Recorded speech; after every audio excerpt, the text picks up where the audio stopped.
This podcast is part of the Planet Broadcasting Network. Visit planetbroadcasting.com for more podcasts from our great mates.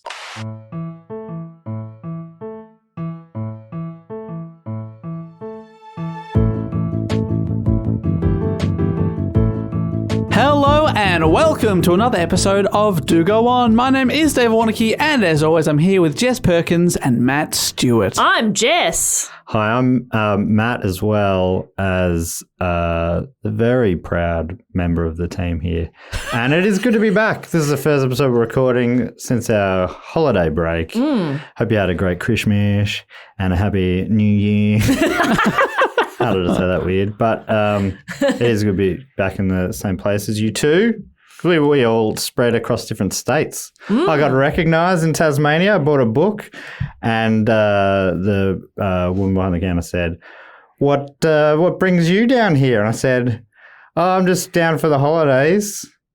Wait, how do you know I'm down here? How did I not a local? Hang on a second. My first instinct was, do I not fit in around here? Yeah. Am I dressing weird? Look like a tourist? You don't look like you come from these parts. Were you wearing your Melbourne t-shirt and your Melbourne shorts and your Melbourne hat? We all get them. Yeah, and I had a big camera around my neck.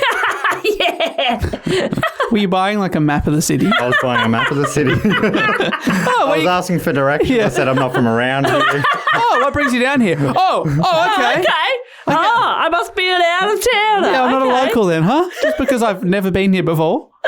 Anyway, it's just very cool bookstore there. Any bookstore's a cool bookstore. I've been at that store a few times as well. But first time I'd been recognised. Dave, where did you get recognised over your holidays? Oh, just before the break I got recognised in a Bunnings. Oh, yeah, Okay. fantastic. That's fun. So that was cool. I was really hoping you had nothing for that. Fuck, Have I been recognised? But apart from that, over the holidays, absolutely no recognition and shame on you all. Yes. Come on. Yes. Okay, I'm going to tell an embarrassing story. Okay. We didn't pry. You sort of like, you We left said a that like, small all right, twist pause. my arm. Matt will die of shared shame in this. You'll cringe so hard. No, But secondhand embarrassment I was incoming. at a fish and chip shop last year and I made my order and then I went out because they said it'd be 10 minutes. So I said, I'll just walk around the block and I came back in and there was a guy sitting there and he goes, excuse me, are you Dave? And he was wearing like a high vis, clearly didn't work there. And I thought, all right, mate, here we go. All right, here we go. And then I said, yes. And he goes, oh, they just called your name. I've never felt more like, I was so embarrassed. That my first instinct was, this guy knows the podcast. But at least you didn't say, always nice to meet a fan. I thought you had a pen out ready with a headshot. I thought you were saying no pictures, please. All right, who do I make this one out No, to? I will All right, not. here we go. I will not kiss your baby. It was, they just called your name out. I was like, thanks. Cool, my fish and chips are ready. Why didn't I? That is a better result, really. Yeah, to be fair, yeah. And I get the fish and chips. Yeah. So, Oh, And that was quite nice of him. I mean, to be fair, if I was working at the fish and chip shop, if I was having a bad day, I'd be like, all right, mate, I'll fucking do that if you don't mind. yeah, that's right. I don't need your help here. But if you're having a great day and that's a nice person, you'd be like, oh, what a nice guy. But if I'd said, I'll wait till they call it. Thanks, mate. Yeah. So, You'd look like a psycho. I'll wait. I don't trust you. No, thank you. now, because you're so burnt from not being recognised, that you turn on him. Nah, fuck you. I said, fuck you, sir. No, fuck you. And he's just sitting there like, I just didn't want your chips to get cold because I'm a nice person. Well, you could have listened to last week's episode. Hey, Dave, for new listeners in this new year, do you want to explain what the show is? I know you've put out the call for people to put it into music, into a jingle, 60s style, sitcom style. Yes, would love I that. said style too much then. No, it's fine. And we do have a few more in the bank. I just don't have one locked and loaded today. So can you do a spoken word version? All right. There's three of us here. We take it in turns to report on a topic suggested by a listener more often than not. It is Matt's turn to report on a topic. Jess and I have no idea what he's about to tell us about. And we always start with a question. That was actually pretty That good. is pretty good. Speed run. So if anyone wants to put that into a 60s style, sitcom style jingle. Or feel if they could get like William Shatner to read that out or something. and send it through to dogoonpod@gmail.com. Anyway, like Dave said, it is my report today, and I will start with a question. I think it's a pretty easy one. Let's see how you go. What event started the convention of adding the suffix gate to signify a scandal? I don't understand that question Oh, at right. all. The answer is Watergate. Gate. I got, for some reason, suffix there to me was just Suffolk, the place. Okay. And so I was like, there's a gate in Suffolk that has something to do with it. Got you. Watergate. Okay. Suffix, the plural of Suffolk. Yeah. I'm really looking forward to hearing this report. I don't know too much about the original one other than like the 2-sentence probably summary. But last What about week, from Forrest Gump? Oh. It's referenced in Forrest Gump. I don't remember the reference. What happens? Forrest is staying in a hotel and he sees people with flashlights in the building opposite. And he like calls someone about it because it's distracting him, or it's like keeping him. Oh, so it's implying that he was the one. Right. Okay. Right. It's probably referenced in We Didn't Start the Fire. Probably. Probably most things are. Yeah. But yeah, I did not know much about it either. Put it up to the vote. It won in a landslide. Yeah. About 60% or just over 60%. Will there be an investigation? Votegate? Then maybe there should be. Someone hacked the system? Votergate. But it was quite coincidental because there was a similar landslide vote in the story. But this was suggested by Nesta Guerrero, Tim Randall, Jared Brazil, Kevin Packrad, Baylor Robert Barnard, Marcus Brisman, and Alexandra Rogers Brassington. Oh, What a great crop of names. incredible. That sounds like a Suffolk name to me. Yeah. I don't understand. I did not understand the question one bit. Sorry. But you know how they call everything something Absolutely. gay? I totally get it now. But I did it not was just my understand. enunciation of some of those words. And possibly as I was reading it, I was doubting that it made sense as well. So maybe you took on some of that. Yeah, I am an empath. Yep. I also have not had more than 6 hours sleep in 5 weeks. So, Yeah, that's Is that not a good run. in total?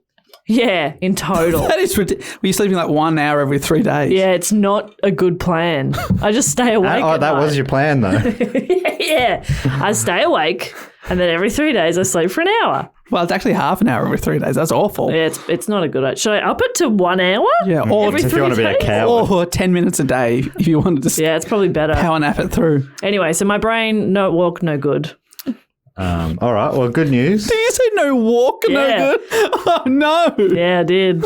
Oh, no. Dave, I'm going to be relying pretty heavily on you Yeah, today. it's probably, Fantastic. probably a good call. Yeah, it is like it's a big story. It's too big for one podcast. There'd be full podcast series about this, I'm sure. And yes, a lot of great references if people want to read more about it. I've been reading, or with my ears, reading the audio book, All the President's Men, which is what a lot of this report is based on. Parts of it is. I was actually trying to summarize the whole book at one point, and I got to the end of the first chapter, and that's a good third of the way through my report. Wow. See, It's dense. It's Yeah. dense with a lot of stuff. So I skimmed past a lot of things, like you have to do on a comedy historical podcast. Yeah. see, book cheat isn't as easy as everyone thinks it is. Yeah. No one cares about book cheat. I just had a micro nap, Jess. I saw you did too. Well, you have to knock that off your 3-day total. No one thinks about book cheat. Oh, well, I do, unfortunately. No one else in this room gives a fuck about book cheat. So thanks so much for thinking we go, wow, book cheat's easy. We don't think about it at all. Do you want to be on the next episode? Okay. Okay. Can I? Absolutely not. Oh, new year. Every second year. That's right. You've got 12 months off, mate. All right. After being on 90 episodes last year. Fair enough. All right, let's get into this report. So the Watergate Scandal gets its name from the Watergate office building, one of 6 buildings in the Watergate complex in the Foggy Bottom neighborhood of Washington, D.C. Foggy Bottom. Foggy Bottom. Probably didn't need to High school mention nickname? that neighborhood, but Foggy Bottom. Foggy Bottom. What's their mascot at the high school, Foggy Bottom High School, and their fart? Their mascot is a fart. But like a brown gas is seeping out. And some shorts. Yeah, like they've even got like an animated version on the lawn. You can just say, And nobody wants to be in that mascot oh uniform. no. Oh no, I've drawn the short If straw. you get a detention, that's what you have to do. 6 weeks foggy bottom. Foggy bottom. Go bottom. That's dumb. So early in the morning of June the 17th, 1972. Foggy morning? It was a foggy morning. So really just after midnight, Watergate security guard Frank Wills noticed that a latch on one of the doors in the building had been taped over to stop it from locking properly. This wasn't in any old section of the building either, but where the Democratic National Committee's headquarters was located in the Watergate office building. All the President's Men, that book I was talking about before, book detailing the events of Watergate, described it as an odd place to find the Democrats, the opulent Watergate, on the banks of the Potomac in downtown Washington, was as Republican as the Union League Club. Its tenants included many key Republican figures, plus many other prominent figures of the Nixon administration. I should have looked up how to pronounce Potomac. Apologies for Washington, D.C. people. Potomac. Potomac. Don't leave that car just sitting in a heap. Come to Potomac. Is that pick apart? Yeah. Yes. Sorry, just...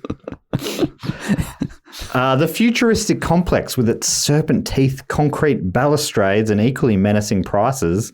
I looked it up. Those prices were it was $100,000 at the time for a 2-bedroom apartment, which is now about $650,000. I was like, well, it sounds in an opulent area. 2-bedroom apartment for $650.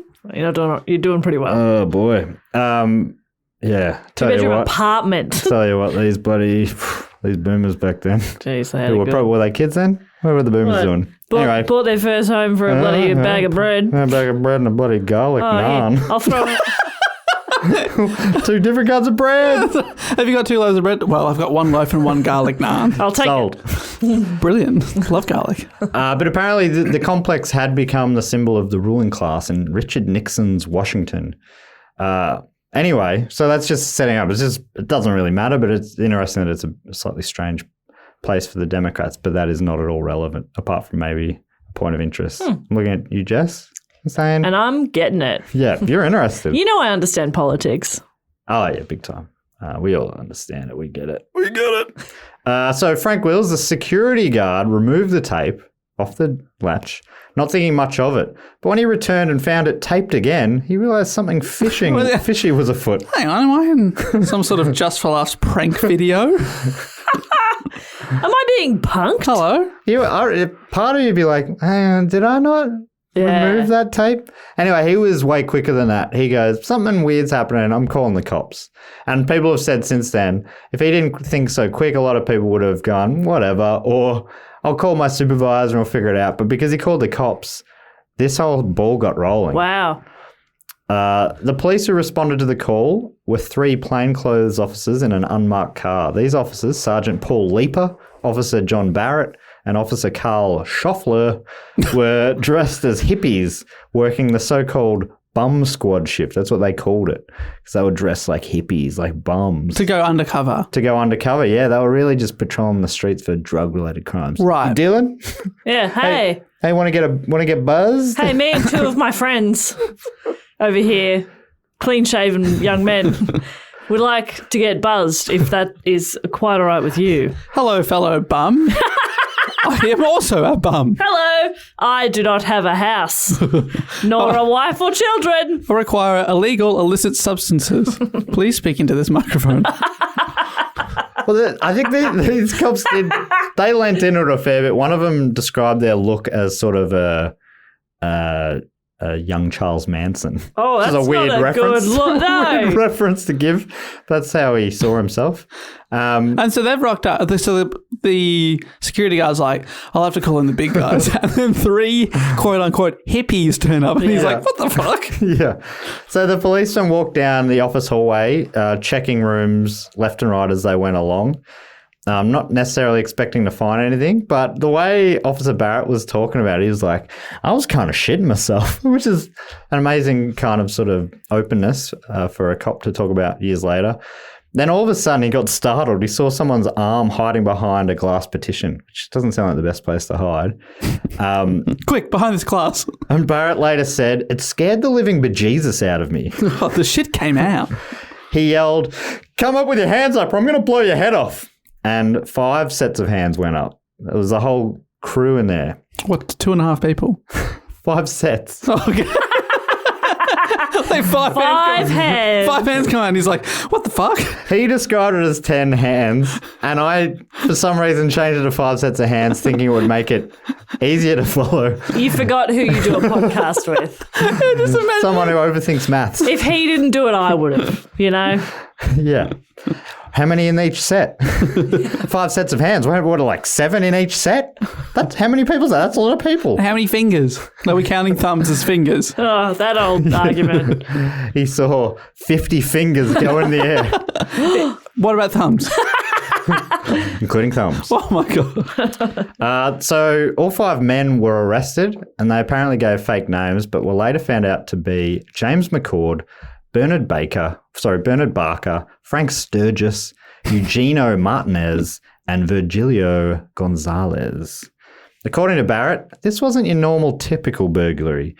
These were bugging devices, tear gas pens, many rolls of film, locksmith tools, and thousands of dollars in $100 bills consecutively ordered. Oh. I never quite figured out why that was. Was it to plant them and to track them? Or I don't know why that was. But anyway, or that was just, someone listening is going to be like, oh. Yeah. Is it like escape money? If you got to go on the run, you got... Right. That's why they're sequential. Because don't they normally say they want them in non-sequentially ordered? Yeah. And that if they're sequentially, it's like a way to track or something. So, yeah. Anyway, I probably should have looked into that, but this one got away from me. The fact that an unmarked police car was the one to arrive on scene was very lucky, as the burglars also had former FBI agent Alfred Baldwin working as a lookout. Oh, he just saw 3 hippies get out. Yeah, and apparently because, they were hippies, he didn't raise the alarm via walkie-talkie like the plan was. Also, as Officer Barrett later told ABC News, if a uniformed police car had answered that call, it could have been a whole different ballgame. But also, it's believed that Baldwin was distracted, not just by their uniform, but also because he was across the street watching a movie called Attack of the Puppet People. While he was meant to be keeping a watch on What this was he burglary. watching a movie on? I think he's in a hotel room across the way or something like that. see. Yeah. Oh, I thought he was at the cinema. Like, he's in the car. He's driving along.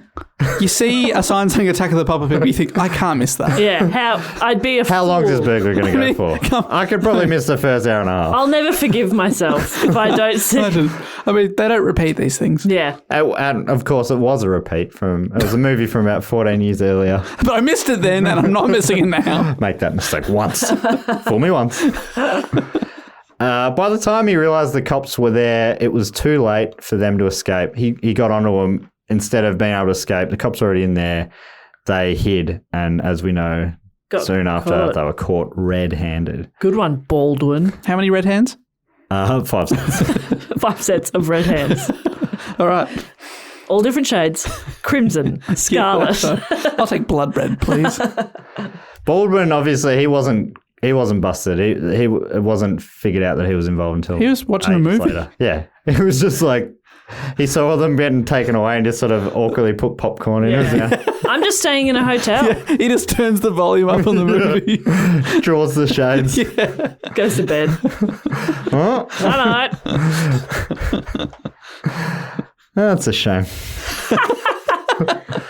It wasn't immediately clear what had occurred. Who were these men working for? What was their goal? Washington Post journalist Bob Woodward received a phone call at 9 a.m. that morning. So, about the arrest was about 2:30. So this is 6.5 hours later, Dave. Yeah, I can do some maths as well. That's 5.5 hours later. Fuck. Do you say 8 or 9? 9. Oh, okay, you're right. Oh, thank God. You piece of shit, Dave. So he was called in on this Saturday to cover the burglary. He was in his late 20s and he'd been working at the Post for about 9 months. His first instinct was he was being handed a bit of a dud. This is a dud story. Oh my God. He was shattered. He's like, been here 9 months. I thought I was past this. And he genuinely does sound like he thought he'd done his hard work after 9 months and he should have been getting the big stories by this point. What he didn't realise, this was the story of the century. Yeah, that is amazing. And he was about to play a key role. He nearly passed on it. And he's still a very famous journalist. Yeah, now.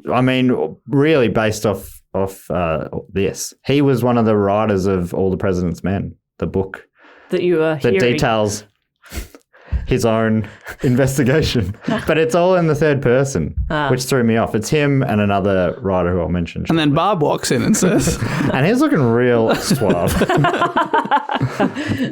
He's hot. He's If I can hot. describe him Yeah. in one word, it's hot. It's hottest man in the room, whatever room he was in. Whatever room. Saunas, still hotter. He's hotter than the sauna. He's even hotter than the room itself. Yeah, that's hot. It was uncomfortable to be near him. Yeah. That's why he had not many friends. Yeah. Okay, if you're looking for a reason, that's why. That's why he never settled down. He just didn't want to burden anybody with being that hot all the time. it's hard. It's a curse, really. According to All the President's Men, a book about the scandal that he wrote, when Woodward arrived at the Post, he checked in with the city editor and learned with surprise that the burglars had not broken into the small local Democratic Party office that he was thinking, but the headquarters of the Democratic National Committee in the Watergate office apartment hotel complex. So he was thinking in his head, it was like, oh, there's some small-time Democratic break-in.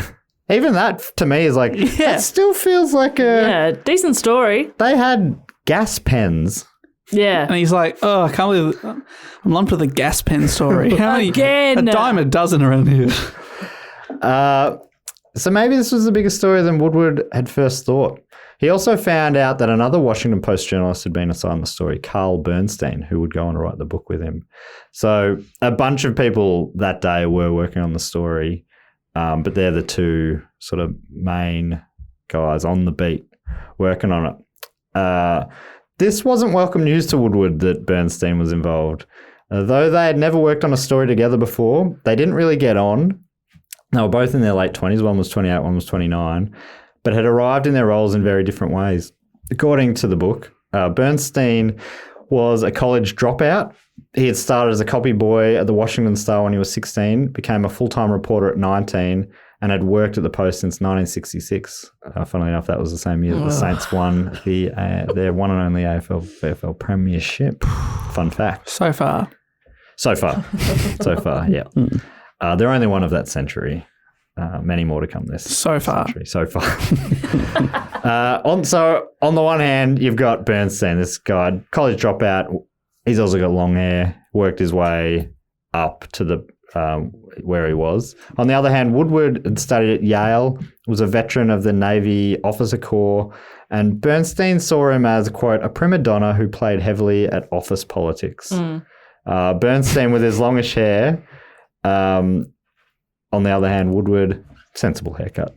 Of course. You can set your watch to it. Real yin and yang scenario. Definitely watch setting abilities. On What a fun odd couple.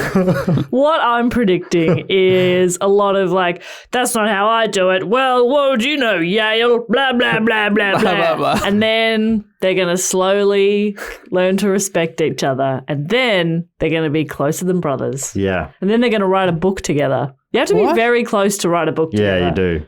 Because you have to both Share be sitting at one the same computer. typewriter. Yeah. Now, remember, this is 1972. Computers, they probably hardly did exist, actually. I was going to joke that they didn't, but I guess they probably didn't really. Ugh, I what bet would you they would have do? been on typewriters. That's why people had so many kids. No Netflix. You had to do something.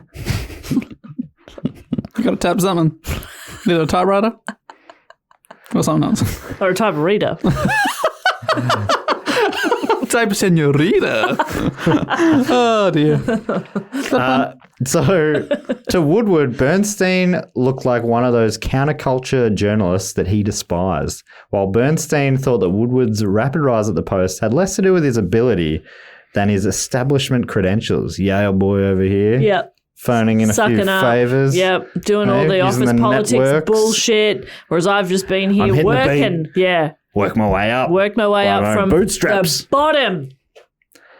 So veteran crime journalist at the Post, Alfred E. Lewis, phoned in the first details of the story. Apparently he was a veteran of 35 years. The book talks about him like there's a bit of a legend around these parts. Never wrote a word down himself, was always phoning it into someone to type it out. Never wrote. On his grave it says, never wrote a word down. Never wrote a word down. These are the first words he ever wrote down. Even these weren't him. He was a really bad waiter. Oh, yeah. Yeah, I got it. 6 scrambled eggs. Sorry, what do you want again? It was back to the book. The 5 men arrested at 2:30 a.m. had been dressed in business suits and all had worn Playtex rubber surgical gloves. So this is from the book, but it was all phoned in from that legend, Alfred E. Lewis.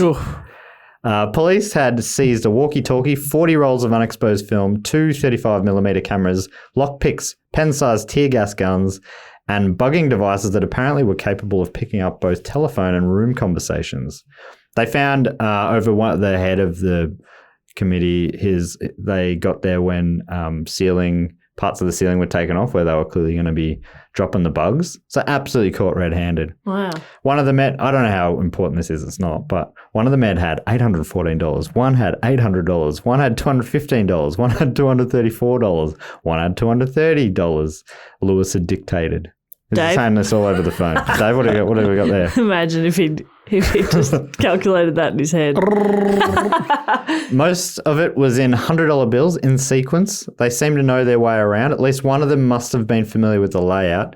They had rooms on the 2nd and 3rd floors of the hotel. The men ate lobster in a restaurant there that night, all at the same table. So there's like a hotel and offices and... Yeah, it's like a whole bit. It's like 6 different buildings, is that what I said? Yeah. So it's a whole complex. This is a swish little complex of Washington, D.C. Yeah, gotcha. So they're staying in the hotel part while... Yeah, a lot of big players in politics, especially in the Republican scene, have offices and apartments in there.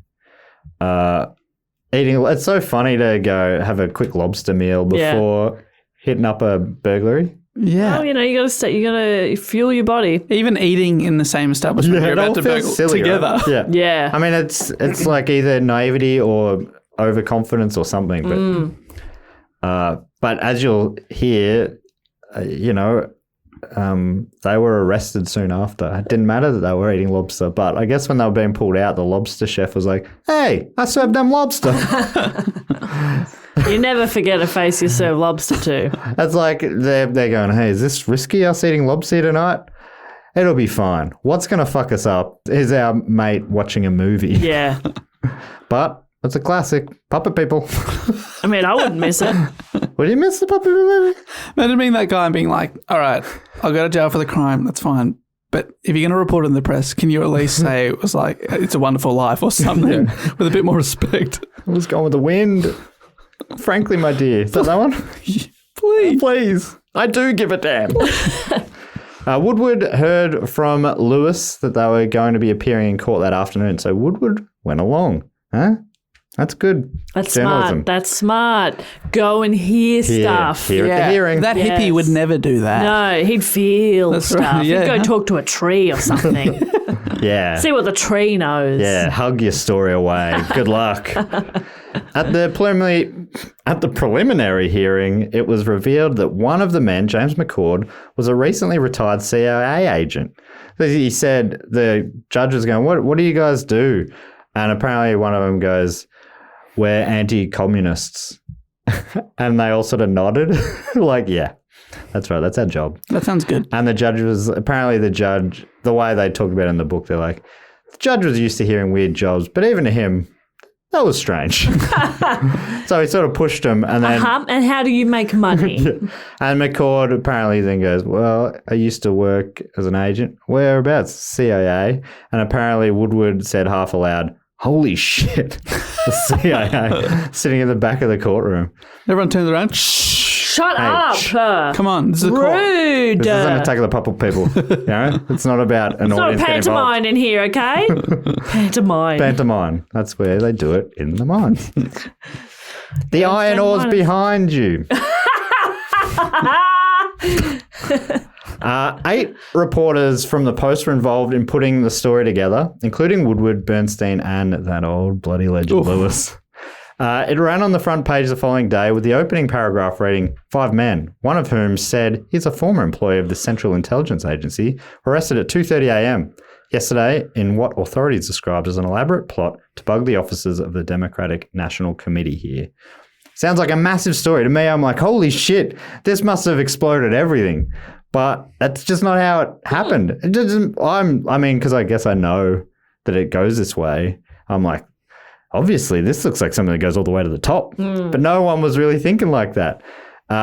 Apparently, this is again from the book, the thought that the break-in might somehow be the work of the Republicans seemed implausible. What? Like their direct opponents. So, for some reason, they were like, well, it's obviously not the Republicans. Let's cross them off the suspects. Who could it be? Some people are like, this just seems like anti-communist sort of work. Okay. On June the 17th, and in part that might have been thought because some of the 3 of the 5 had Cuban backgrounds and had worked in what's the old Cuban fella's name? Castro. It's some anti-Castro sort of plays. The old Cuban fella. This is still from the book. On June 17th, 1972, less than a month before the Democratic Convention, the president stood ahead of all announced Democratic candidates. So this is why they thought, obviously, the Republicans wouldn't be wasting their time with this. Nixon, the president, he was serving his first term. He stood ahead of all announced Democratic candidates in the polls by no less than 19 points. It was a no contest between him and any of the Democrats. Richard Nixon's vision of an emerging Republican majority that would dominate the last quarter of the century appeared possible. The Democratic Party was in disarray as a brutal primary season approached its end. Senator George McGovern of South Dakota, considered by the White House and the Democratic Party professionals alike to be Nixon's weakest opponent, was emerging as the clear favorite to win the Democrats' nomination for president. It's one of those unfortunate ones where they're like, Nixon's like, I hope that McGovern guy wins the Democratic thing because I will beat him. Yeah. And the Democrats are going, he's our man. Or the people who were voting on it, the higher ups at the Democrats apparently were like, this is not good for the election. Although Nixon was very popular anyway. The story noted there was no immediate explanation as to why the 5 suspects would want to bug the Democratic National Committee officers, or whether or not they were working for any other individuals or organizations. Could have just been some wildcats. College students. Lone operators. Bit of a prank. CIA types. 5 lone wolves. What was that? What was the Airheads band called? Oh. The Lone Rangers. Lone Rangers. 5 Lone Rangers. That doesn't make sense. Outside of the ex-CIA agent McCord, the other 4 men, Barkers, Sturges, Gonzalez and Martinez, were from Miami, and of which 3 were Cuban Americans. And according to the book, all 4 had been involved in anti-Castro activities and were also said to have CIA connections. Oh, okay. So I don't know why the CIA thing is a big connection with a lot of the people involved. Though it almost hints that maybe it goes all the way to the top. Yeah, that would be that would ring a bell for me. In my head, I'd go ding, ding, ding, ding, ding, I just ding, think ding, people ding, used to- ding, ding, ding, ding, ding. Look into that. I think it seems like back then people just trusted governments more and didn't think this kind of stuff happened. It just seems so unlikely. Yeah. Especially because Nixon is cruising. What it looks like he's cruising to a victory. Why would he need to bug the opponents? He's just got to keep doing what he's doing and he's going to win. Yeah. I guess maybe if he's always been a little bit dodgy, he thinks this is keeping on doing what he's doing. Yeah. I bugged everyone else's thing, so I'm going to keep doing it, right? Though when Bernstein spoke to Barker's wife, so Barker, one of the Cuban Americans, Bernstein spoke to his wife and asked about her husband's CIA connection. His wife replied, "I've never known if he works for the CIA or not. The men never tell the women anything about that." Okay. What do you think? Why would we talk about that? Why would I need to know where my husband works? Ugh. What a fucking ridiculous question. Such a weird question. Dare you ask me? So this is Bernstein the hippie thinking that people talk to their partners about Yeah, where their they jobs work and stuff. and All their right. names. All right. Yeah. Bernstein, I'll be the feminist of this podcast, mate. Yeah. Stop edging in on my territory. Yeah. The That's day. odd. Yeah. Where do you go every day?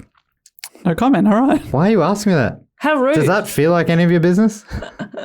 The day after the break-in, Bernstein and Woodward were asked by one of their editors, to continue working on the story.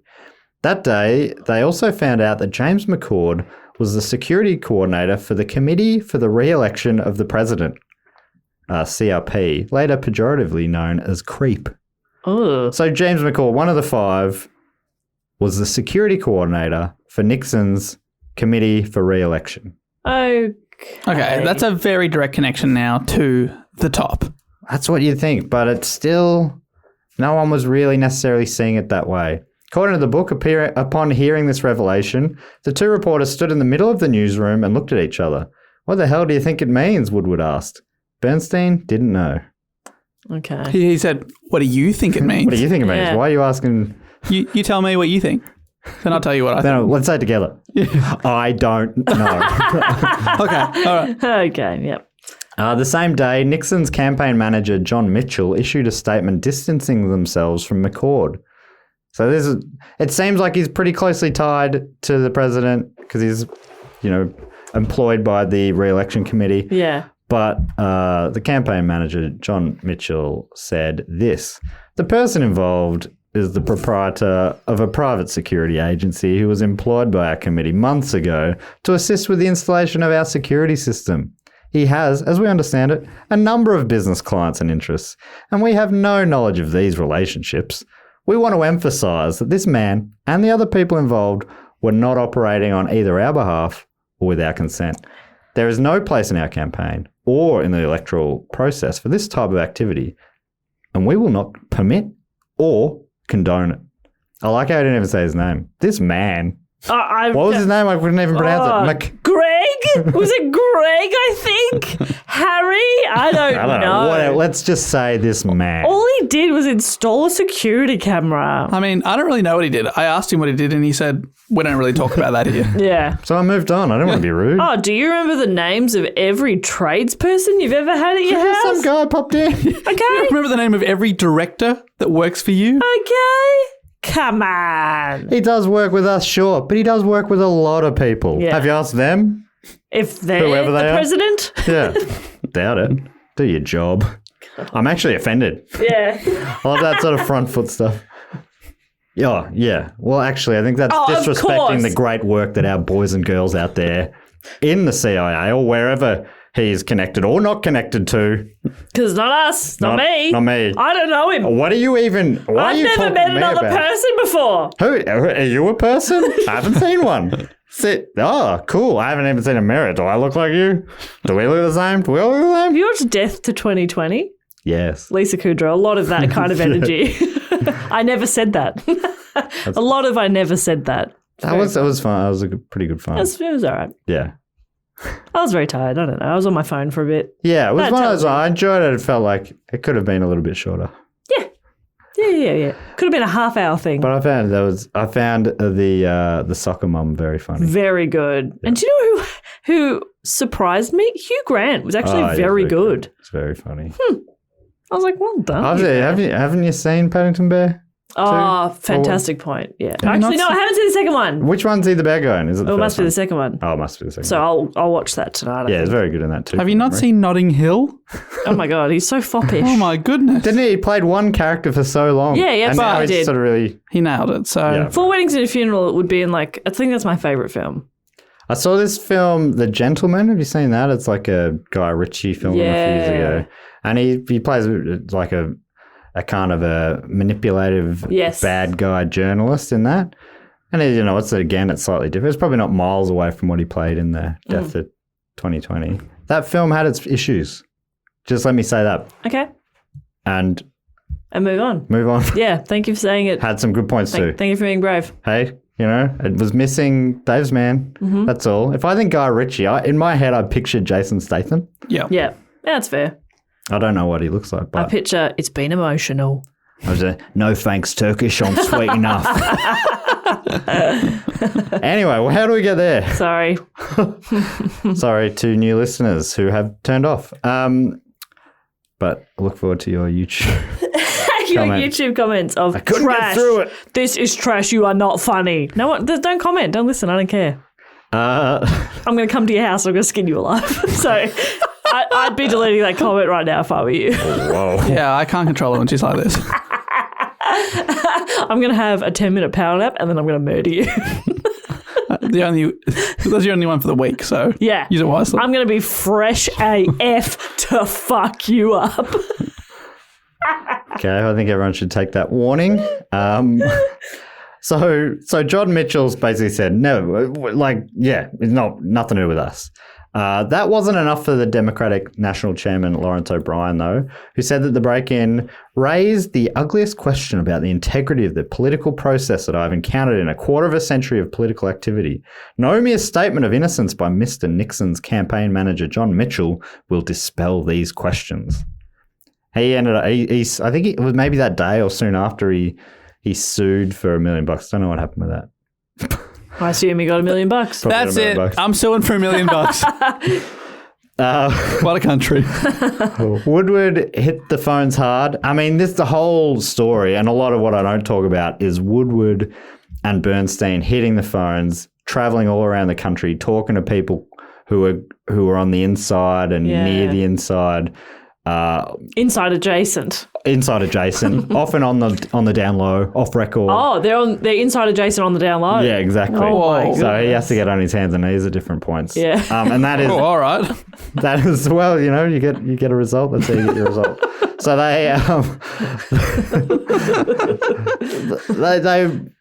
that was so much of this story is them just slowly nutting it out over the years. I mean, you get the result. That's all that matters. So Woodward hit the phones hard, chasing up any leads or half leads, speaking to anyone who knew McCord. He started building up a profile on him. Deeply religious, a family man, ex-FBI, ex-CIA, and despite what Mitchell said, quote, those who knew him agreed that he worked full-time for the president's re-election committee. But like it wasn't a secret in his circles. He worked full-time. Here's 7 photos of him with the creep. president. Yeah. Well, I think they probably had just a little of a buffer between creep and the president, but, there was... He's not just some dude that did your catering exactly. 6 years ago. That's right. Yeah. Oh, what do you want me to remember all the catering? I remember there was some good canapes that day. Oh, sure. actually, those sandwiches were fantastic. Fantastic. Salmon and avocado on rye. Wow. I remember that, but I do not remember that man. I've said too much. Interestingly, 4 of the people Woodward spoke to described him as the consummate government man, reluctant to act on his own initiative, respectful of the chain of command, unquestioning in following orders. So another thing that makes you go, well, it sounds like a guy who wouldn't have acted without people from above telling him he should be. Yeah. Never had an original thought or plan in his life, this guy. A really dull fuck, honestly. Yeah, wow. Whoa. If Nixon told him to do it, he'd do it. All of his jokes Especially were just Nixon. from chain emails. Yeah. That was it. King of the forwards, they called him. Shared a lot of memes. A lot of memes. Woodward started typing up his story in which he identified one of the Watergate burglars as the full-time employee of the president's re-election committee, McGurd or whatever Which his name was is. accurate. What's fucking McCord?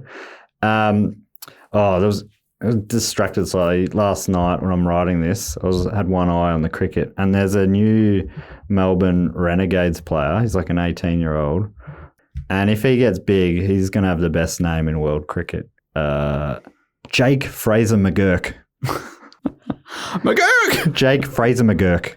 That is good. And Fraser McGurk, because that's hyphenated. Yeah. Wow. I mean, when you got 2 great names like that, how do you it's hard to split 'em? choose. How do But you you split also think that's one of the greatest names in cricket. 'em? It will be, yeah. Sure. Okay. I mean, what are you thinking? Shane Warne. Shane Warne? That's a great name. That's a name you could set your watch to. That's the only fucking cricketer I know. I don't Couldn't know. name another one. Come on, name one more. Don Bradman. Oh, Nailed great it. name. Brett Lee. Oh, yeah. That's I mean, three. you've named some super boring names. Well, yeah. Compare those to what the name I just said. Yeah, I can't remember it. Fraser McGurk. Fraser McGurk. Okay. That's great. It's all right. I mean, what was that? What's that AFL player we're talking about? Jaron? Jaron Geary, Saints captain. Fuck me. Jaron. What's the other name? Brian Myers.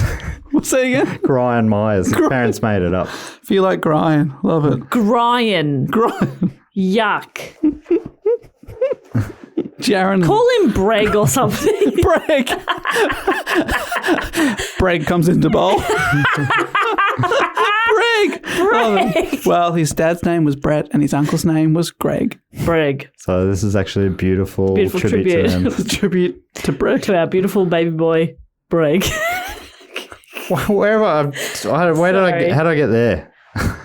I'm so sorry. You're talking about Mick. Oh, yes. Yeah, well, And that's how you got to McGurk. Right. So Woodward's typing up this story. Yeah. He identified McGurk, McCord. Identified McCord and said he was from Creep.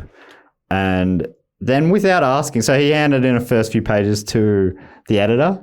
And then without asking, Bernstein sort of looking over his shoulder and he took it. And across the room, Woodward's like, wait, Bernstein's taken my pages and taken to his desk and he started typing. And he's like, hang on. He's rewriting my story. And he went and he said he was afraid of this anyway. He had a reputation for sort of moving in on people's stories and putting his byline on it. The vulture. Yeah. Yeah. Then he went over and he read the rewritten version and he was like, oh no, it's better. Oh, crap. Ah, damn. That's really, really good. So I guess, it felt like maybe I don't think they were ever like full best mates or anything, but I think they definitely respected each other more and they were both equally integral in bringing this whole story to light. In the early hours of the following morning, Woodward received a call from the Post's night police reporter, Eugene Bakinski. According to the book, Bakinski had something from one of the police sources of his, 2 address books belonging to 2 of the Miami men arrested inside the Watergate. So they also, on them, had address books with a lot of details and phone numbers. Oh, no. One of them contained the name and phone number of a Howard E. Hunt with the small notations W House and WH. I don't know if you can crack that code. Hang on. Give me a sec. Oh, whose house? Oh, I was thinking of like, you know how they sometimes call toilets wash closets? Oh, yeah. I was thinking wash house. Oh, that's good. Yeah. Great. So is it like a direction to like the closest public toilet in case they needed to use the facility? Yeah, do they have IBS so they needed to keep track of toilets? This is before toilet apps. You got to remember that. Right. Yeah, now there's so many toilet apps to choose. I mean, everyone's got multiple toilet apps. don't they? I mean, what is this smartphone except a giant thing for toilet app information? Apps, And then to look at while you're on the toilet. Exactly. You look at where your next toilet's going to be. You plan your stops. Yeah. You stop at 1. You know where you're going next. You know me, I'm a planner. I'm a Virgo. We plan. And I'll piss in about 46 minutes. Stop at 1, do a 2, go to 2, and do another 1. So each other thing. That honestly, that is almost as dumb as, let's call her L. Simpson. No, that's too obvious. How about Lisa S? Yeah, I guess they just White were not House. thinking about it being found, I guess. They were not planning at all on being busted. But I mean, There's why no not backup just plan. why not just write White House? You're going to write W House. Yeah, it's a good point. So Woodward went, well, that's interesting. I'll try and call this guy. He found a listing for Howard Hunt in Potomac, Maryland, an affluent horse country suburb of Montgomery County, but there was no answer. I mean, it was late at night. This is in the middle of the night. So he went back to the office the following day and continued to try and track down this mysterious Howard Hunt from W House. Woodward called an old friend of his who worked for the federal government. His friend said that he couldn't talk long, but that the Watergate case was going to heat up before hanging up. Oh, hot Watergate. Ah, okay. Woodward tried chasing down Howard Hunt by calling the White House. He thought, maybe this W House could be the White House. Let's try. Roll the dice. Hello, White House. Is that you? And that's what he did. He just called the White House. And it said, there's something that I noticed through this book as well, was that a lot of places were like, you'd call them and they'd give you information. The White House. He called at one point, I don't think I go through it, but he called the library at the White House and was like, I need to know this guy works there, what books he has taken out. And they gave him the results, and then he asked some more questions, and then they called back later and said, hey, I probably shouldn't have said that stuff that I said to you. No. And then later went, I never said that stuff to you. That sort of, it was just a way more trusting time. So he's collecting information bit by bit, phone call after phone call. The operator at the White House couldn't locate Hunt, but he just called the White House and said, I work for the paper. Can you find Hunt? They're like, can't find him. And then they went, before they hung up, they went, actually, there's one other place he might be, in Mr. Colson's office. And then they tried, but Mr. Colson's secretary gave Woodward the number for a PR firm, said he's not in at the moment, but he also does some work at this PR firm. You should call him there. Like, real open with information like that. Woodward asked an assistant editor who Colson was. Who's this Colson guy?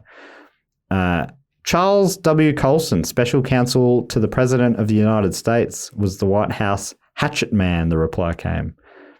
He was like muscle, he was the fixer kind of guy.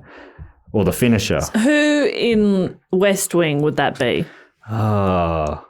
Hard to say. Yeah, yeah. I almost quoted West Wing like on air on radio the other day. Yeah. Because they were talking about the 25th Amendment in the news. And I was like, yes, like how the president gets shot in the West Wing and he has to sign the 25th. He has to sign paper saying the vice president is in control. I understand. You bit your tongue, did you? Yeah, I did. You should have said that. I should have said it. But I didn't. I regret it every day. So this Colson guy, this hatchet man, was talked about by an anonymous quote a year earlier in an article in the Post with the quote, as one of the original backroom boys, the brokers, the guys who fix things when they break down and do the dirty work when it's necessary. That's who they described Colson as, an anonymous source, which was published a year earlier. So I was going, oh, okay. So he's connected. He's working with this guy. He's connected to this backdoor boy, regional backroom boy. So within a few days of the break-in, the journalists had connected one of the burglars, McCord, to the Republican National Committee and now connected the burglars to Hunt and Hunt to Colson. Colson being the backroom boy. I'm with you. Yeah, I'm following. So if they're not connecting the dots all the way up to the top, they're getting a fair way up there. Yeah. Just And with pretty people, quickly. people that are just like, oh, yeah, sure, I'll send you. Where do you want these medical records sent? Yeah. Sure. You want the president's personal journal? I don't see why not. Yeah. I mean, what? I'll get him to send it over himself.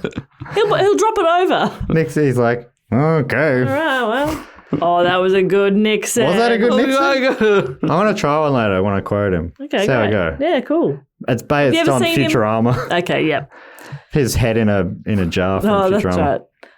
right. Woodward dialed the number for the PR agency and asked for Hunt. How the exchange went down, again, comes from the book. Quite a fan of this quick exchange. And I'm going into a bit more detail about their hunt for details early, and I sort of start skimming over things soon because this goes on for years. This is day after day, and we're only in the first week. Right. So he calls this PR firm, and the voice answers, Howard Hunt here. Woodward says, hey, I'm Woodward from the... Hey, what's up? I'm Woodward. Woodward from the Washington Post. Hunt replied, yes, what is it? Woodward asked Hunt why his name and phone number were in the address books of two of the men arrested at the Watergate. Howard Hunt replied, good God! Oh, no. Oh, crap. I definitely shouldn't have said it was illegal. And then he quickly added, in view that this matter is under adjudication, I have no comment, and then slammed down the phone. Good God. Good God. It's maybe my favourite quote in the whole thing. Good God. Good God. And you're just like, oh, shit. Yeah. Damn it. Oh, come on. Woodward phoned Robert Bennett to ask about Hunt. Bennett was the president of the public relations firm that he was working at, that Hunt was at, and also the son of a Republican senator. Bennett replied, I guess it's no secret that Howard was with the CIA. That had been a secret to Woodward.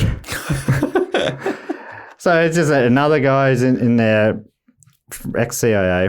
He then called the CIA where he found out that Hunt had been with them from 49 to 70, so 21 years. So he's And again, they just gave that information up And about the a former CIA. the Central Intelligence Agency. Not so smart. So, and now that's 2 CIA in the 5. Yes. No, Hunt was in the book. He wasn't one of the burglars, but he's connected. Oh, okay, gotcha. But connected back to it. Yeah. I can't believe you could just call the CIA back then and ask for info about their agents. Let's try it now. It's interesting because in some ways it makes sense. You're like, they're working for us. It's a public thing. I need to report about it. Shouldn't I be able to know? But yeah, you go, and that does surely that puts some things at risk and privacy and all those sort of things as well. Sort of like, the Australian Parliament was built so that the lawn meant that you could basically walk on top of Parliament. And, the people were above Parliament. The politicians will always remember, it's symbolic, if I'm remembering this right. Yeah. And then a couple of years ago, they put up a fence so people couldn't do that They anymore. had to close it off for security reasons. Yeah, so you sort of go, well, I kind of get that, maybe there'd be security reasons, but also it's the Parliament House where, it's a curious thing. How often do you think politicians get told, I pay your wages? As much as people who work for Triple J. Oh, no, that actually has never happened to me there, but it happened to me working at a call centre one time. I pay your wages. What? And I was like, I don't think you do, mate. I bought a dishwasher. I pay your wages. It wasn't even it wasn't even like a call centre. It was like it's a multi-million-dollar, I think now billion-dollar company in Australia. That's fine. And this one customer who'd placed a couple of ads was like, I pay your wages. I was like, I don't think you do, mate.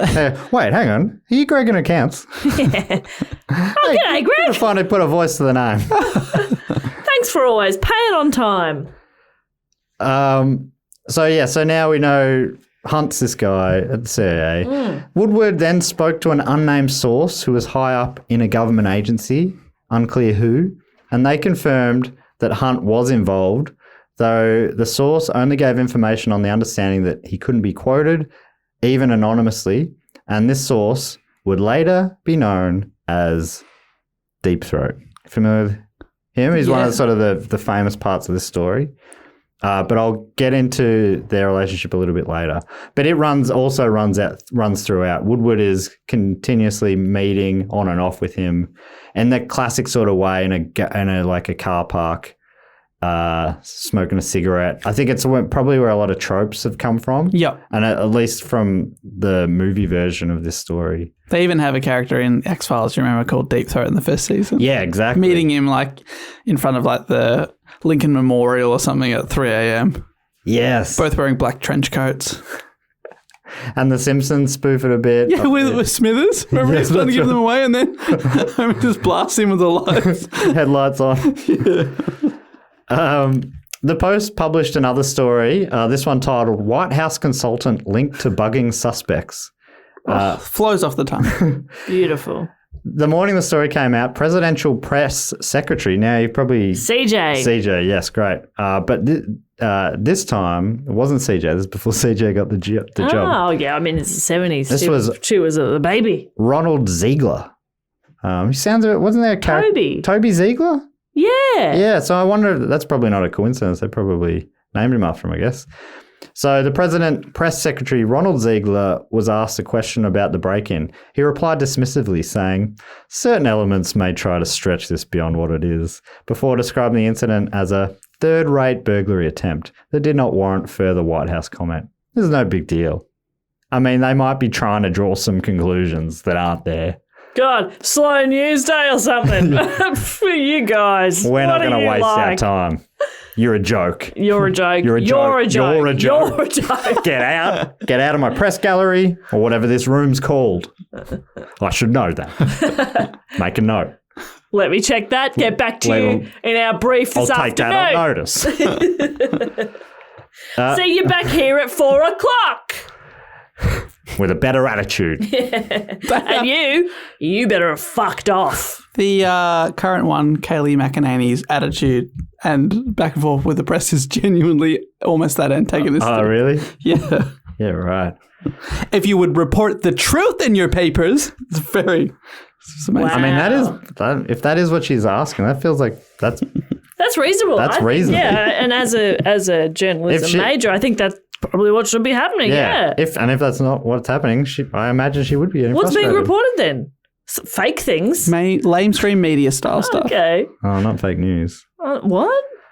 Honestly, that does That's suck. fiction. It does suck when fake news is reported. According to a later report in the Washington Post, quote, the next day, Nixon and Chief of Staff H.R. Haldeman privately discussed how to get the CIA to tell the FBI to back off from the burglary investigation. Nixon's in it. He's in it. Yeah. But they're just deny. Always a good move, I think. Yes. Deny. So, but what has he done? He's having private discussions about how to cover it all up and also getting the FBI to back off via the CIA. Right. Can you call the FBI and tell them to back off? Please, they don't listen when I call them. I was just talking to Greg, and Greg scares me. He's kind of mean. Greg from accounts? Yes, he never pays me on time. The president's not getting paid on time. How much does the president make? Like $500,000 a year? Yeah, they get paid like well for a normal person, but not well for a real famous person. They're so famous. Kanye would get more for sure. He'd Easily. be taking a pay cut if he got that gig. What about He's probably glad he didn't. what about now? Is Obama set for, because he can't get a job, can he? They make I think it's like a lot of politicians. They make so much on speaking tours and book deals. Book deal, yeah. Netflix deal. Yeah, just Michelle's got the Spotify deal. they do have a filthy gravy rich. train anyway, but then they can cash in on all sorts of things. But they do have some sort of pension though, don't they? Yeah. They'll never have to work and they have a staff forever, I think. I think they did a $50 million book deal. So they're probably Just a okay. little cream on top. They're probably all right then. Yeah, I reckon. You have been worrying. Is that why you haven't been sleeping? Yeah, I'm so worried about Barack Obama. What about the Sleep so well Obamas? tonight. Why would somebody think of the Obamas? Let's wrap this up so I can go to bed. Do you think he invested well? Because in my mind, he didn't exist until he was president. Yeah. So it's you've got 4 years, man, maybe 8. You only worked for 4 years, man. What about Trump? Where was he before this? Does he have any money? I don't know. Is he planned well? I'm pretty sure, it would there'd be maybe nearly no exceptions where it wasn't a pay cut to become president. Yeah, wow. So normally rich people get the gig. They have to be in some way I'm speaking To very campaign naively from and- the other side of the world, but yeah, I believe that to be true. Would it be step up for Joe Biden because he's been a senator? Imagine a president gets paid more for a senator. That's a good point. But even senators, aren't they often from wealth? And they have lots of money and stuff. I think he's the first non-Ivy League Oh, right. person to be Because president. someone was saying it was noteworthy that he's Catholic. Yeah, I saw that too. It's which the I never second thought ever about. Since after JFK. JFK, which is interesting. What, JFK was the first? Yeah, and I think it was at the time that was controversial. Wow. Yeah. Yeah, I did see it noted that he was Catholic, and I was like, okay. Yeah. I can't say I think about. Catholicism must be more mainstream here or something. I believe so, yeah. Because I think a lot of our prime ministers have been Catholic. Maybe it's more on the Labor side. Is that the classic thing? Anyway, we've been know. sidetracked by weird stuff again. Sorry. It's funny. It's we don't. Our kind of Christianity doesn't like their slightly different kind of Christianity. So, at the press conference on the afternoon of June 22, President Nixon made his first public comment about the incident, saying, "The White House has no involvement whatsoever in this particular incident." I mean, Turned into Larry David. At the that end. was Bernie Sanders doing Donald Duck. But I loved it. Closer than my Donald Duck on whatever. That was reason closer it to was. your Donald Duck than your genuine attempt at a Donald Duck. When was that Donald? That was on a Patron bonus, wasn't it? Yeah, definitely worth you having a crack. Bernstein and Woodward both found the phrasing in this particular incident interesting. They're like, that's a weird way to phrase it. Say it again, but not in a dumb voice. The White House has no involvement whatever in this particular incident. But, In this particular incident. but what's Oh, the... we've got involvement in other incidents. Of course. Which makes sense. And is it phrased like this? There's no involvement. Whatever. Yeah, that's how it sounds. Despite still working hard on the story and feeling like it was a big one, around a month later, according to the book, the Watergate story had stalled, maybe even died. The reporters could not understand why. They're like, this is a big thing, but it was just getting sort of squashed from inside the government. They were getting the CIA to stop the FBI investigating, and also just sort of stopping people talking a bit. And the pressure was on to get it spot on. But the higher-ups, even at the Washington Post, who did seem to believe in the story, were starting to move on as well. Despite Bernstein's protests, he was made to go back to reporting on what he was doing before this, Virginia state politics. And at the same time, Woodward was like, I'm taking a vacation. Yeah, you know what? You need a break. It's been full on for a little bit, but if I'm going to go sit on a beach. Yeah. You know, have a cocktail. Yeah, drink out of a coconut or something. Oh, All right? take me there. No. Take me with you, It's Woodward. my holiday. It's my holiday. Me, Mr. Woodward. I want to say Bob. Bob Woodward. Bob. On the day that Woodward left on his vacation, another key player in the scandal would come into the frame. This happened when, quote, the Long Island afternoon paper Newsday, which is another one that seemed to be in on the story. Not a lot of the mainstream media seemed to be in it as much as Washington Post. Lamestream. Typical. But a few, I think the New York Times seems to have been in it a bit, and Newsday, but it does seem like the Washington Post was the biggest player. So anyway, when the Long Island afternoon paper Newsday reported that the former White House aide named Gordon Liddy, who had been working as a lawyer for the campaign committee, had been fired by John Mitchell in June for refusing to answer FBI questions about Watergate. And they're like, oh, who's this Liddy guy? Gordon Liddy. Interesting. 3 days later, the higher-ups at the Post called Bernstein back, said, stories a go again. Only 3 days later, they had the break for. The New York Times had a story linking Liddy to one of the burglars, Bernard Barker, and things were heating up again. Is Woodward on holiday? Yeah, Woodward's on holiday, so he's about to come back going, well, all right. I guess we're doing it again. Through all of this, the FBI were also conducting their own investigation, although it sounds like CIA were not making that easy, but they were supposedly having a wide-ranging investigation of their own. I am focusing a bit more on the journalist investigation because it is probably better documented because they wrote a book about it. And that's the document that I'm mainly using. Yes. Anyhow, the work they'd been doing meant that Woodward and Bernstein and the FBI had now identified two co-conspirators in the burglary, Hunt and Liddy. The investigation took Bernstein down to Miami, where he was collaborating with an investigator employed by a Miami district attorney. This is one of the many leads. He's bouncing all the way around the country. One thing they talk about a bit in the book is that he has this ability to always make his plane, but he always gets there at the nick of time. He's always stressful. He's always dashing onto the plane at the last second. And that's what he did on this time as well when he went down to Miami. When he was down there working with this investigator, they found a $25,000 check, which he was able to connect to creep with one of the burglars, Bernard Barker. So directly from one of the burglars to the committee for the re-election. $25,000. And how did you find this check? Did you just walk into a bank and say, hello, any checks cashed in any of these people's names lately? And they're like, oh, sir, please write this way. Yes. Just check out the back. Yeah, want to see the vault? Here's the key. Yeah, go. We're going to go at the back. Drop them back when you're done, though. Okay. Yeah. We've only got 18 copies of that key. We were about to go for a sandwich, so. All right. He was working with an investigator who was working with a Miami district attorney. So they had some ins to get information that they needed. Even, So into the vault of the bank. Yeah. Yeah. With the keys. This was the first time the Post was able to directly link the burglary and the Nixon campaign funds. They also found evidence of many more tens of thousands of dollars being involved. The following day, on August the 1st, the Post published a story titled Bug Suspect Got Campaign Funds. And part of the article reads, the check was made out by a Florida bank to Kenneth H. Dahlberg, the president's campaign finance chairman for the Midwest. So very directly linking to the campaign finance there. Dahlberg said that last night, that in early April, he turned the check over to the treasurer of the committee for the re-election of the president, or to Morris Stans himself. Stan's another guy, another one of the big players. I don't talk about him too much, but he's like one of the money men. He's holding a lot of this cash, this secret sort of slush fund cash. Stan's former Secretary of Commerce under Mr. Nixon is now the finance chief of the president's re-election effort.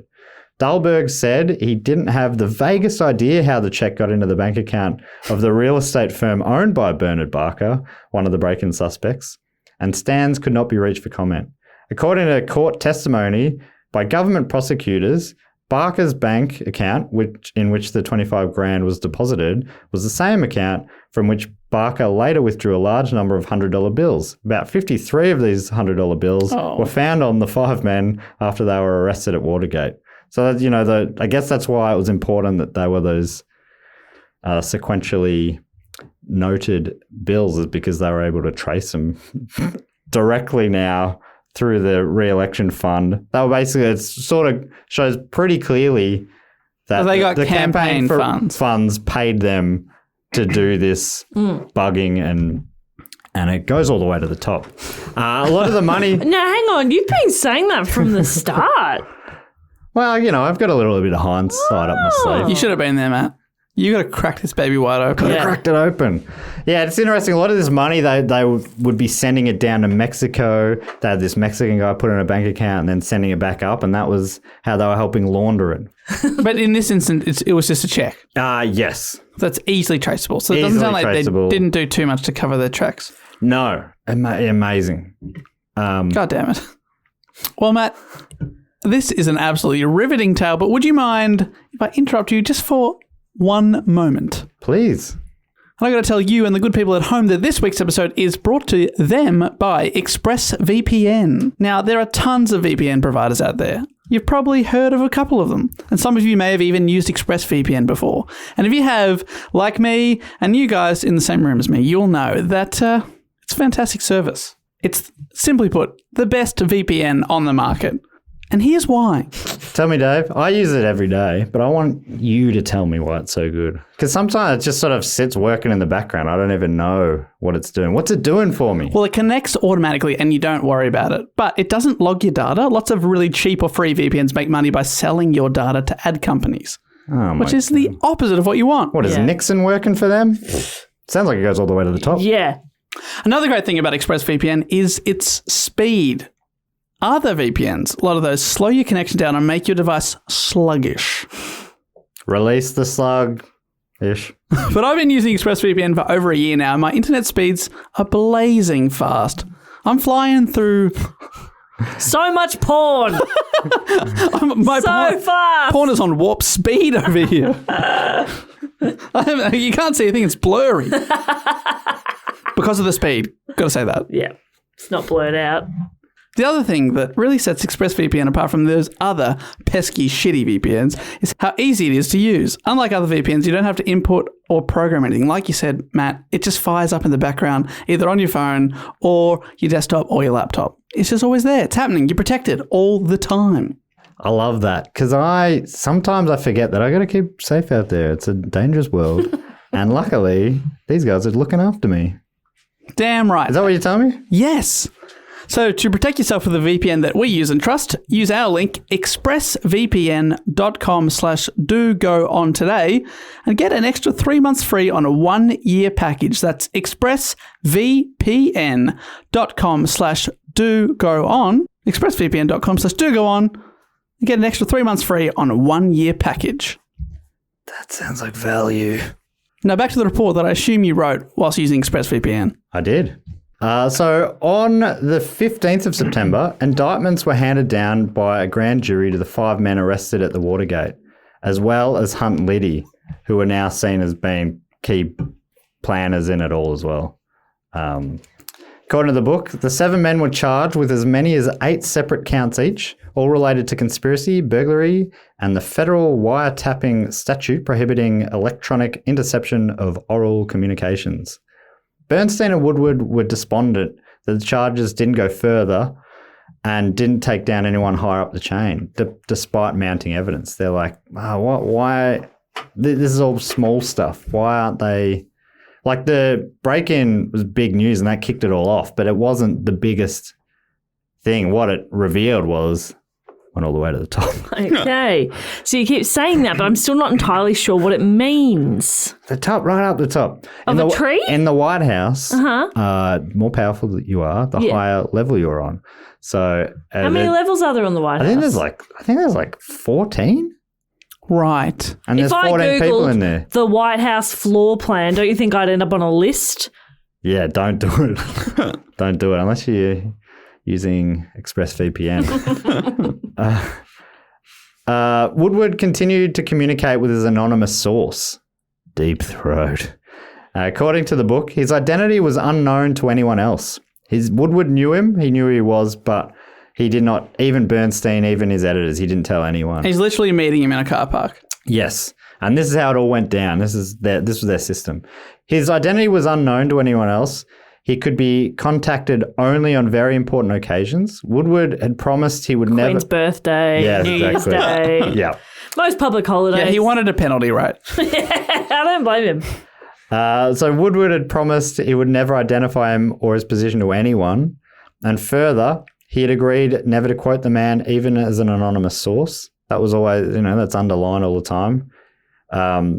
The discussions would be only to confirm information that had been obtained elsewhere and to add some perspective. So basically, he's just got this guy who knows the whole story pretty much. And if you go to him and you say, is this right? And he'll say, yeah, you're on the right track. Keep looking in this way. Yeah. But he won't, follow the money, that sort of stuff. Yeah.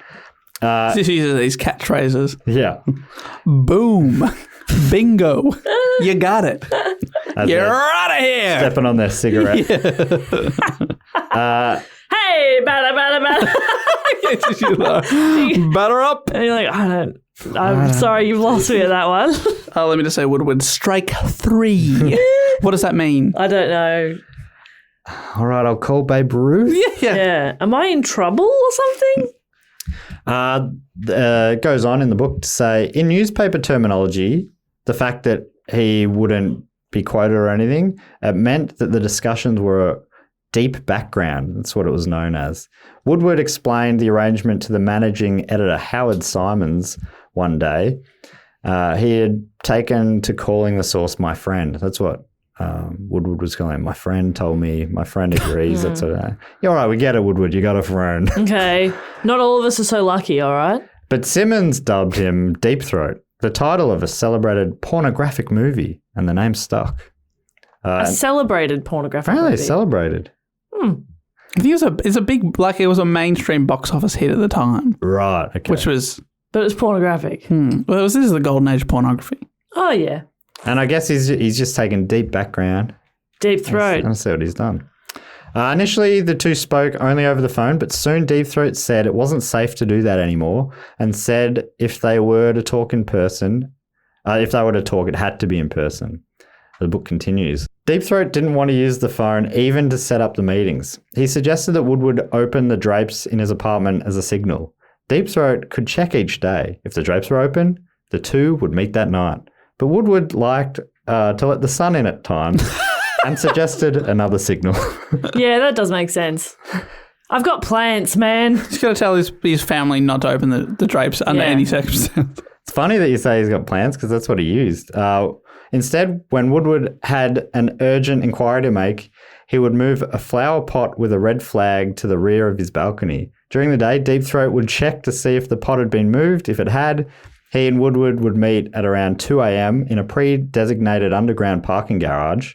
Woodward would leave his 6th floor apartment and walk down the back stairs into an alley. Walking and taking 2 or more taxis to the garage, he could be reasonably sure that no one had followed him. In the garage, the two could talk for an hour or more without being seen. So that was the system. That makes me anxious. Yeah. And it was a similar sort of thing again in X-Files. He puts an X. He tapes a black X in the window when he wants to meet. Wow. And Mulder puts that's his signal. And then maybe puts a lamp over it, so it's quite obvious. Yeah, so it's similar. Again, that feels like that's probably where it came from. So it sounds like that's complicated anyway, right? But walking and taking 2 or more taxis was the best case scenario. If taxis were hard to find, as they often were at night, it might take Woodward almost 2 hours to get there on foot, which you have to do sometimes. You just have to 2-hour walk. I mean, he'd always 4-hour round trip. He'd always have to leave 2 hours just in case he had to walk. So have to leave at midnight just in case, I guess. Does he have a family? I don't think so. Just going out for another 4-hour walk. I would have left Going him. to see my friend. I would have left him after the second walk. Yeah. P.S. Baby, keep those drapes closed. Frustratingly, on 2 occasions, the meeting had been set and then the man had not shown up. A depressing and frightening experience, as Woodward had waited for more than an hour alone in an underground garage in the middle of the night. On one occasion, he thought he was being followed as well. He was shitting himself. Oh my God. This is from the book still. If Deep Throat wanted a meeting, on the other hand, which was rare but did happen sometimes, there was a different procedure. Each morning, Woodward would check page 20 of his New York Times delivered to his apartment house before 7 a.m. If a meeting was requested, the page number would be circled and the hands of a clock indicating the time of the rendezvous would appear in a lower corner of the page. Woodward did not know how Deep Throat got to his paper, but he did. I guess he just... He was the White House paper boy. He was the paper boy. All the way to the top. Paper boy sits just above President. Yeah. According to Britannica, with Deep Throat's help, Woodward and Bernstein kept up a steady stream of scoops demonstrating. So this is where I'm skipping through a lot of stuff here. The direct involvement of Nixon's intimates, which is, I think, what they mean to say close allies in Watergate activities. No, it's his underwear. What is he wearing? Is he wearing G-strings? Nixon's underwear was involved in Watergate activities. They're all, the crew can go, but they've all got to wear my G-bands. They also found that the Watergate wiretapping and break-in had been financed through illegally laundered campaign contributions, and in a blockbuster October 10 front page article that the Watergate bugging incident stemmed from a massive campaign of political spying and sabotage conducted on behalf of President Nixon's re-election and directed by officials of the White House. Part of a, quote, basic strategy of the Nixon re-election effort. This article, this huge bombshell, what seemingly bombshell article, was titled, FBI Finds Nixon Aides Sabotage Democrats. I'll catch you on. And it went on to say, intelligence work is normal during a campaign and is said to be carried out by both political parties. But federal investigators said what they uncovered being done by the Nixon forces is unprecedented in scope and intensity. They said it included following members of Democratic candidates' families and assembling dossiers on their personal lives, forging letters and distributing them under the candidates' letterheads, leaking false and manufactured items to the press, throwing campaign schedules into disarray, seizing confidential campaign files, and investigating the lives of dozens of Democratic campaign workers. In addition, investigators said that the activities included planting provocateurs in the ranks of organizations expected to demonstrate at the Republican and Democratic conventions. It was a big team. Certainly there were people across the country working in amongst it. But amazingly, this huge bombshell story, didn't create that much havoc at all. As the election campaign, and this is all like in the closing stages of an election campaign, Wow. You'd be like, well, that's going to hurt Nixon. No. But as the election campaign continued to ramp up, not many other media outlets were really following the case, apart from some of those ones I was talking about before. And the White House continued to attack the Post coverage as biased and misleading from a liberal newspaper, making out like the Post was basically working for the Democratic election campaign. Fake news, mainstream media, that sort of stuff. And I think the what was his name? The press secretary. Press secretary. I think he was pretty much on the front foot with a lot of this sort of stuff. In the run-up to Election Day, Bernstein and Woodward were looking forward to it being all over. They're like, we just want to get this election out of the way now. They were increasingly frustrated, running into one stone wall after another.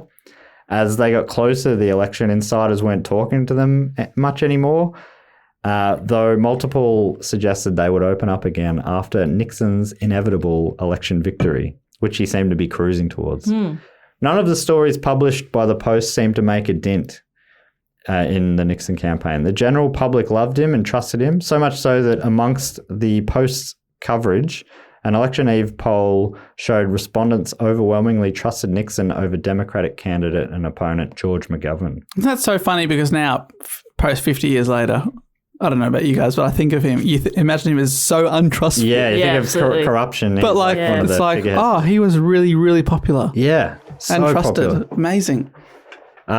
The White House's insistence that the Post was quietly working for McGovern's campaign must have frustrated Woodward, because according to the book, Woodward was a registered Republican, but he did not vote in this election. He couldn't decide whether he was more uneasy with the disorganization and naive idealism of McGovern's campaign or with Richard Nixon's conduct. Isn't that funny? I don't know, this McGovern guy, he seems to be a bit idealist. And Nixon, who I know is super dodgy, I don't want to vote for either. So it's tough. One of them's disorganized. Got to remember that. So equally bad. Oh, There's yeah. bad people on both sides. And he believed that not voting enabled him to be more objective in reporting on Watergate, which I think maybe that makes sense to me on some level. But that view Bernstein regarded as silly. Bernstein voted for McGovern unenthusiastically and unhesitatingly, then bet in the office pool that Nixon would win with 54%. He's like, it's going to be a strong win to Nixon. And Nixon did go on to win the 1972 election, but with an even bigger landslide. He won, guess how many of the states he won? More than 12. Yes. For sure. Oh, this could be slower than I was expecting.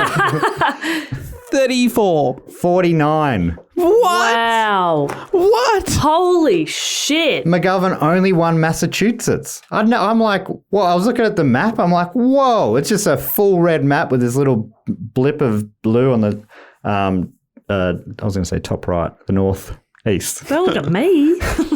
But I mean, Wow. in the popular vote, it was 47 million to 29 million.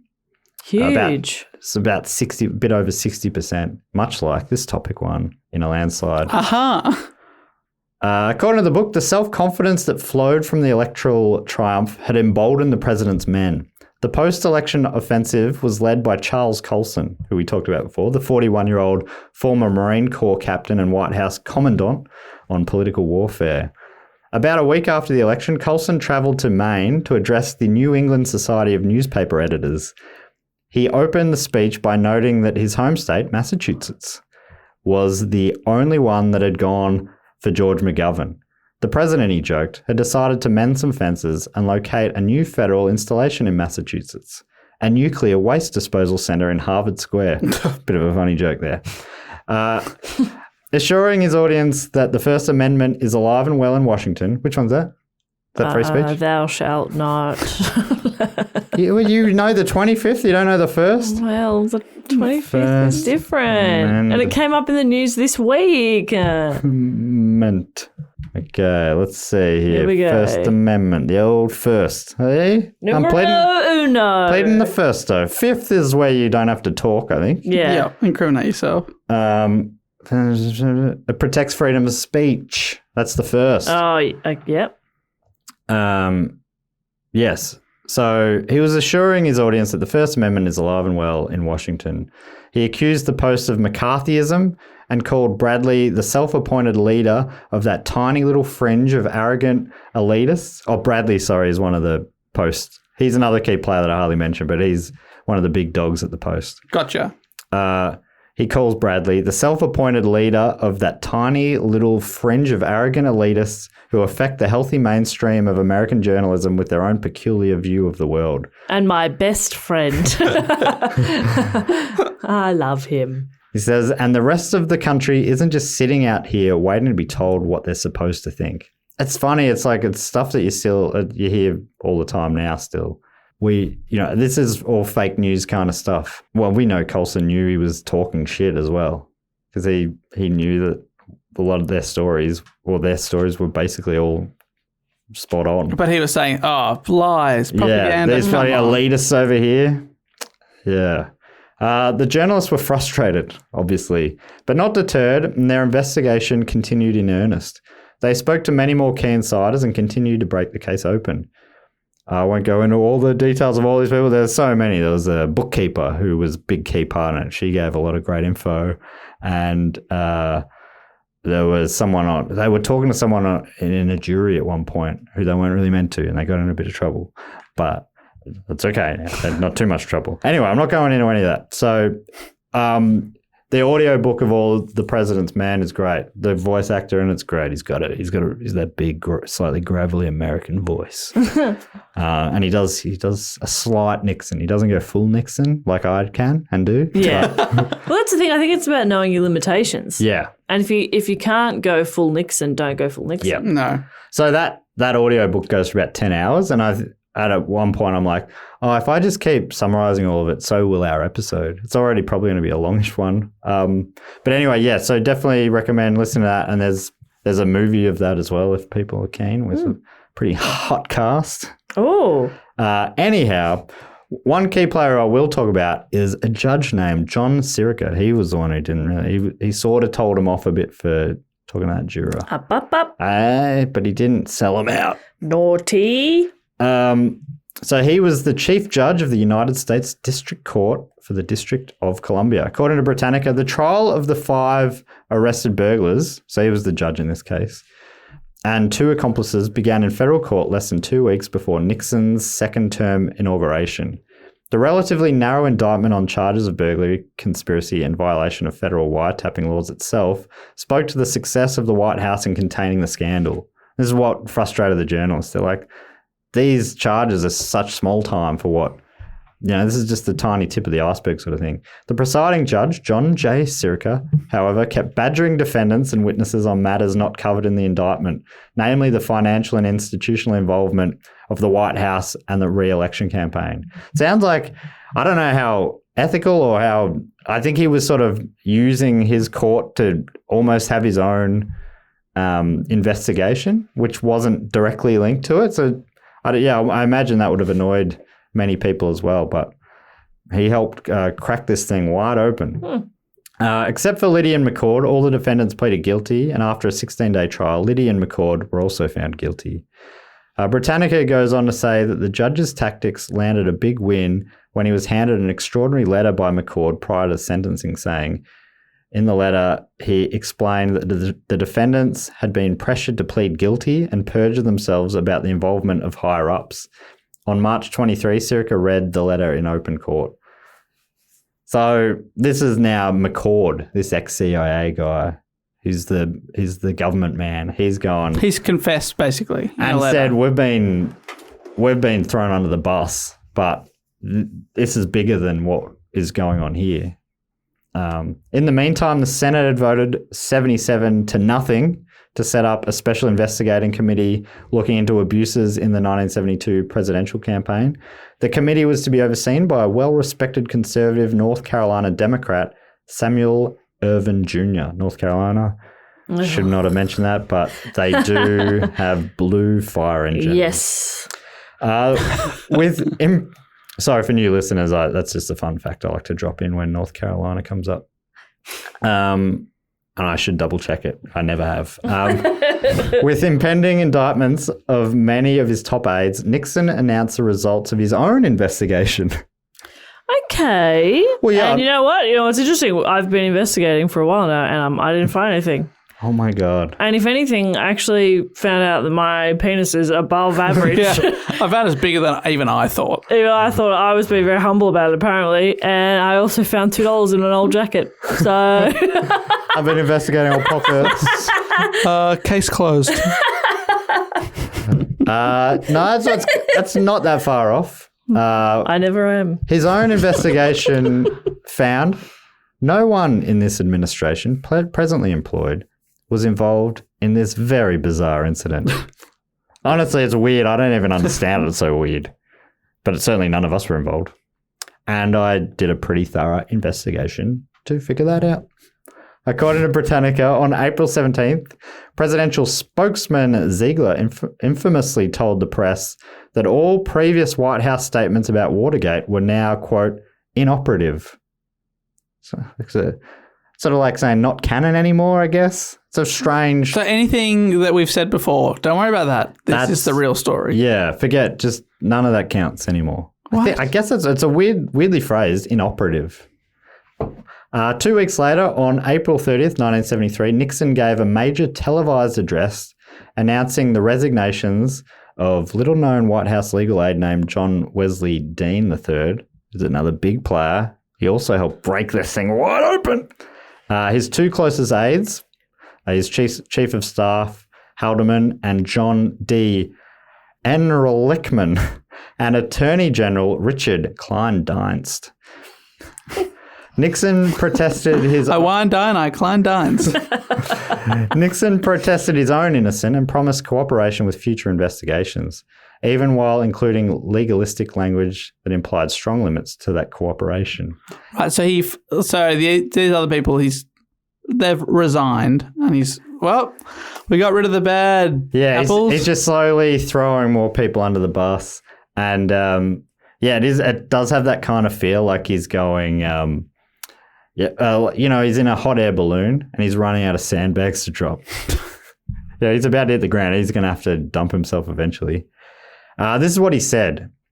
This is a bit long to do his voice. I'll start off and then I'll go into a neutral Matt accent. I want to talk to you tonight about my heart.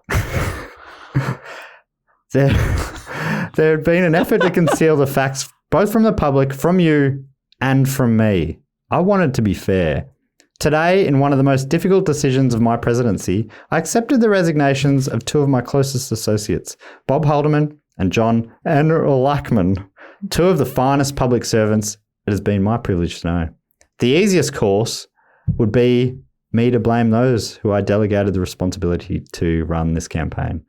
But that would be the cowardly thing to do. In brackets, I'm a hero. In any organisation, the man at the top must bear the responsibility. Wait, hang on. Is he gonna? Sounds like he's gonna resign. No, it's still very much sounding like he's saying, I didn't know what they were up to. No, but he's saying he's bearing the responsibility. That means, I guess, ultimate responsibility. Yeah, okay. Good. So this is all solved. So it's my responsibility to accept their resignation. Yeah, I think that's basically what he said. That responsibility, therefore, belongs here in this office. I accept it. It was the system that has brought the facts to light. A system that, in this case, has included a determined grand jury, honest prosecutors, a courageous judge, John Sirica, and vigorous free press. I must now turn my full attention once again to the larger duties of this office. I owe it to this great office that I hold, and I owe it to you, to our country. There can be no whitewash at the White House. Two wrongs don't make a right. He just started losing his mind. Love America. I love America. God bless America, and God bless each and every one of you. Ice cream for all. A bird in hand is worth two in the bush. What? Yeah, so he lost his mind. Look, but he's just going. But he's just said that people closer and closer to me, they're going under the bus. But he's like, I have to accept full responsibility, but now I have to go back and do my job. Yeah, I got to do my job. That's what being president is doing the job. According to the book, White House Press Secretary Ronald Ziegler publicly apologized to the Washington Post. This was, I think, the next day. And two of its reporters for his earlier criticism of their investigative reporting of the Watergate conspiracy. At the White House briefing, a reporter asked Ziegler if the White House didn't owe the Post an apology. Ziegler said, "In thinking of it all at this point in time, yes, I would like to apologize to the Post, and I would apologize to Mr. Woodward and Mr. Bernstein. We would all have to say that mistakes were made in terms of comments. I was over-enthusiastic in my comments about the Post, particularly if you look at them in the context of developments that have taken place. Now that I know that they were right, I guess. That context. When we are wrong, we are wrong, as we were in this case." As Ziegler finished, he started to say, but then he was cut off by a reporter who said, "Now don't take it back, Ron." He was about to butt it. That's pretty... apparently, I think Woodward called him and thanked him for the apology. Then when Irving... So now the big committee hearing is kicking off, this big Senate committee. And this began on May 17th. And they were fully televised by 3 major networks. The country was glued to the coverage. According to Britannica, trading volume shot down on the New York Stock Exchange. Housewives threatened not to do a stitch of housework for as long as the hearings lasted. College students gathered around TV sets in corridors. and between and sometimes during classes. High school TVs set up TVs in the cafeteria for all-day civics lessons. Never have I enjoyed watching television more than the past 2 weeks, one Washington Post letter writer testified. With the spectacle of a high human drama interwoven with the finest possible example of the democratic process at work. Unfolding before my eyes hour after hour, with no rehearsal, no canned laughter, very little commentary, bracket, none needed, and best of all, almost no commercial interruption. That person sucks. God bless America. I've never seen better television. Really? Really? Hours and hours and hours of people going, on this date.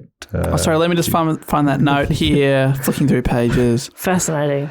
Apparently, though, Britannica says the feeling was not universal. Sticklers, including independent prosecutor Archibald Cox, who we'll talk about soon, decried the unfairness of what he characterised as trying the principles in the media. It's like, this shouldn't be a trial by media. This should be done behind closed doors sort of thing. Game show and soap opera fans also complained about the preemption of their favourite programs that were taken off the air so that they could watch another fun game show. People talking slow. Yay. Most significantly for the later ideological direction of the country, though hardly noticed by elites at the time, large portions of Americans derided the entire business as a political witch hunt and would continue to do so into the 21st century. So they're saying, and I guess they're saying that sort of led into some of this Trumpism in the very divided country now, maybe. This is how I kind of read that. Still, some 35 million or so Americans watched the Irvin hearings at one time or another. So a lot of, more than all of Australia's population watched it at some point. So much came out of the hearing, including in the spring of 1969, National Security Advisor Henry Kissinger wiretapped his staffers. In 1970, the White House set up an illegal money laundering operation to fund its favoured Senate candidates. It was revealed that as the 1972 campaign season rolled around, roving cells of saboteurs devised ways to weaken individual Democratic presidential campaigns while making it look like the campaigns were actually sabotaging each other. The questioning of young Nixon aides left senators incredulous with their explanations that ends justify the means morality had become semi-official White House policy. Like that the young aides weren't, they were like, yeah, we did some illegal stuff. What was the problem? But that was the point, right? I don't see a problem here. Yeah, why are you even asking about it? Another continuing thread was the examination of illegal sources of the money that funded the various clandestine operations. And the drama was further intensified by ongoing investigation of the White House's attempts at stifling the panel's investigation, even as it was still underway.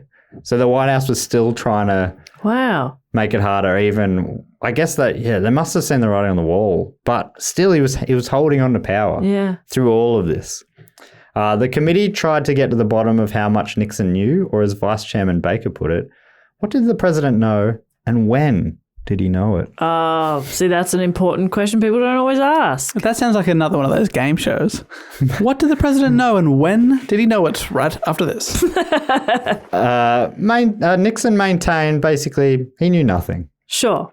Hey, buck stops with me, but I didn't know about it. Yeah, what happened? I don't know. I mean, it's impossible to do something about it if I don't know about it, which I didn't. Otherwise, I would have done something about it. I had my fingers in my ears a lot. La, la, la, la, la. But then on June the 25th, 1973, this idea was thrown into doubt when recently resigned White House aide John Wesley Dean III gave a 7-hour statement followed by 5 days of cross-examination. According to Britannica, Dean's account established the president as the prime mover behind the scandal and cover-up. However, these revelations were greeted with skepticism by many. It appeared that the entire extraordinary business would devolve into a stalemate.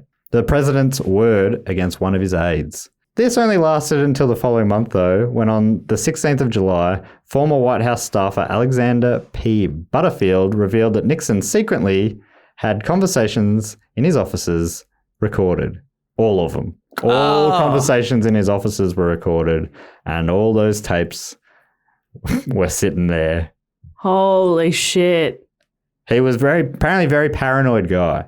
And so that's what a lot of this stuff was about. He was cruising to victory and he was still so paranoid about it all. And that's why he had all these, I mean, this whole thing that he was doing sounds like it was born out of some paranoia. But he presumably making these recordings in case other people screw him over. Yes. But now he's just screwed himself. Yeah. Oh, no.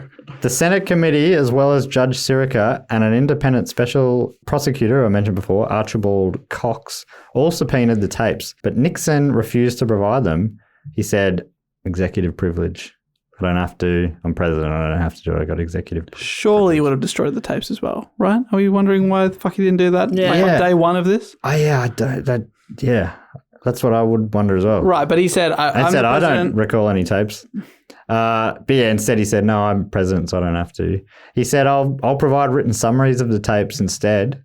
And Written summaries where I can redact anything that I want to. yeah, or just make it up. Yeah. Yeah. This offer was rejected by Cox. Anyway, so here's a conversation with this guy. So he came in. He said, hello, Mr. President. I said, hello, how are you? He says, wow, your penis looks incredibly big today. Yeah. Whoa, Way bigger than average, maybe. even bigger than I remember, and it was already quite big. Yeah, my goodness, Mr. President. Mr. President, do you want to explain to us why your penis was out during this meeting? No comment.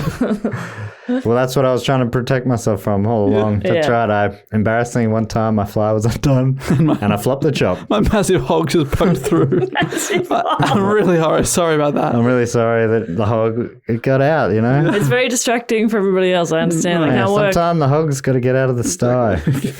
It cannot be tamed. It's good to refer to your underpants as a sty. It's either that or a pig pen. Yeah, sty's good. Sty's the limit. All right. Come on, Yeah. Dave. Fun. Then on October 20th, Nixon took the extraordinary step of ordering his Attorney General, Elliot Richardson, to sack Special Prosecutor Cox. Cox is going, I need the tapes. Nixon goes, let's sack Cox. Surely that does not look good for you publicly. Yeah. This kicked off what became dramatically known as the Saturday Night Massacre, where both Richardson and the Deputy Attorney General, William D. Ruckelshaus, resigned instead of carrying out the order. Holy shit. So Cox was finally dismissed by a Solicitor General named Robert Bork. According to Britannica, it was another extraordinary historical moment. Many responsible American officials literally feared a White House coup d'etat. One-day coup d'etat. Amongst all this, on October the 10th, 1973, Vice President Spiro Agnew, who I haven't mentioned at all and never heard of before, No. he resigned before pleading no contest to charges of tax evasion and money laundering. It's just, it was fish rot to the head or whatever. It's just like everyone involved seems to be a bit dicey. Wow. This opened the door for Gerald Ford to become the new vice president. Do you like beer and nachos? Hello, Homer. Ford accepted the offer, apparently telling his wife that the vice presidency would be a nice way to end his political career. He had told her before this, he'd been trying to become the majority leader in the House. Or was it a senator? I think in the House. And but he was the minority leader. So he was campaigning for a long time trying to get more Republican numbers in so that he'd be the majority leader. And then he told his wife, I'm going to have one last crack at it at the next election. After that, I'm retiring. And then this happened. Oh, no. He's like, well, vice president, that's not bad. That's not a bad way to finish up. Some would argue that's even better than being majority leader. So some would say. Some would say. Maybe less powerful? I don't know. I don't understand the system. I don't but fully could be. get it. I mean, I'm only Gerald Ford. I'm here for the title, and that's all. Yeah. Public pressure grew over the following days, leading to Nixon finally agreeing to handing over the 9 tapes on October 23. Despite agreeing to hand over the 9 tapes, he only handed over 7, and one of those tapes had a strange 18.5-minute silent spot. Huh. I guess Maybe Richard was just sitting at his desk reading for a bit. Maybe no one was in the room. Yeah. Anybody think of that? Yeah, I don't understand why they don't even think of that. Why do you think it's so suspicious that people were chatting and then it goes really quiet for 18 minutes and then those same 2 people are chatting all right, again? Yeah, so the last thing that's said before the silence is, so the illegal thing we're going to do is, and then silence for 8.5 minutes, and then, all right, we'll do that illegal thing. And then, See you later. I don't know why I didn't eliminate the illegal part as well. Seems like even still, he kind of incriminated himself. In November at Disney World in Florida, the president told an audience of editors on national TV, I didn't realize this was a real quote, but it is. He told them in November, I am not a crook. Yeah. I thought that was just like a Simpsons thing or something. Formal impeachment proceedings were launched in May of 1974. And That's like 6 months later. yeah, it was dragged out a fair bit. And are they listening to the tapes in the hearing? Yeah, it's all just Oh my moving God. slow, I think, if I've got my dates right. No guarantee on that. And Nixon was made to hand over further tapes. According to Britannica, on August 5th, the president supplied transcripts of 3 tapes that clearly implicated him in the cover-up. With these revelations, Nixon's last support in Congress evaporated. Basically, the Republicans came in and said, I think they were sort of saying the impeachment vote will get up. Yeah. So jig just is up. fall on your sword. And he announced his resignation on August the 8th, stating that he no longer had a strong enough political base with which to govern. Nixon left office at noon the following day on August the 9th.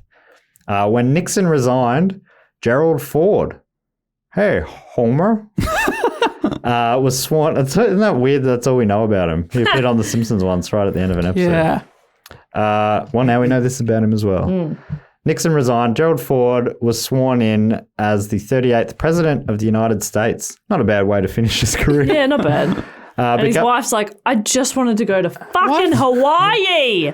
I agree to the VP thing, but Yeah, but that was the final straw. Didn't agree to the P. Now I'm the FL. I'm the FL now. What? he made history, I mean, by becoming president, but he also made history becoming the first president to have gotten the gig without having first won an election as either president or vice president. Sometimes vice presidents had to step up to presidency, but he wasn't elected either way. Then on September and apparently he was still quite popular. Yeah, right. I was going to ask that, and then I thought, don't ask questions. But that's good that he was popular. Don't ask questions. I don't tell you where I work. It's definitely not the CIA, if that's what you're thinking.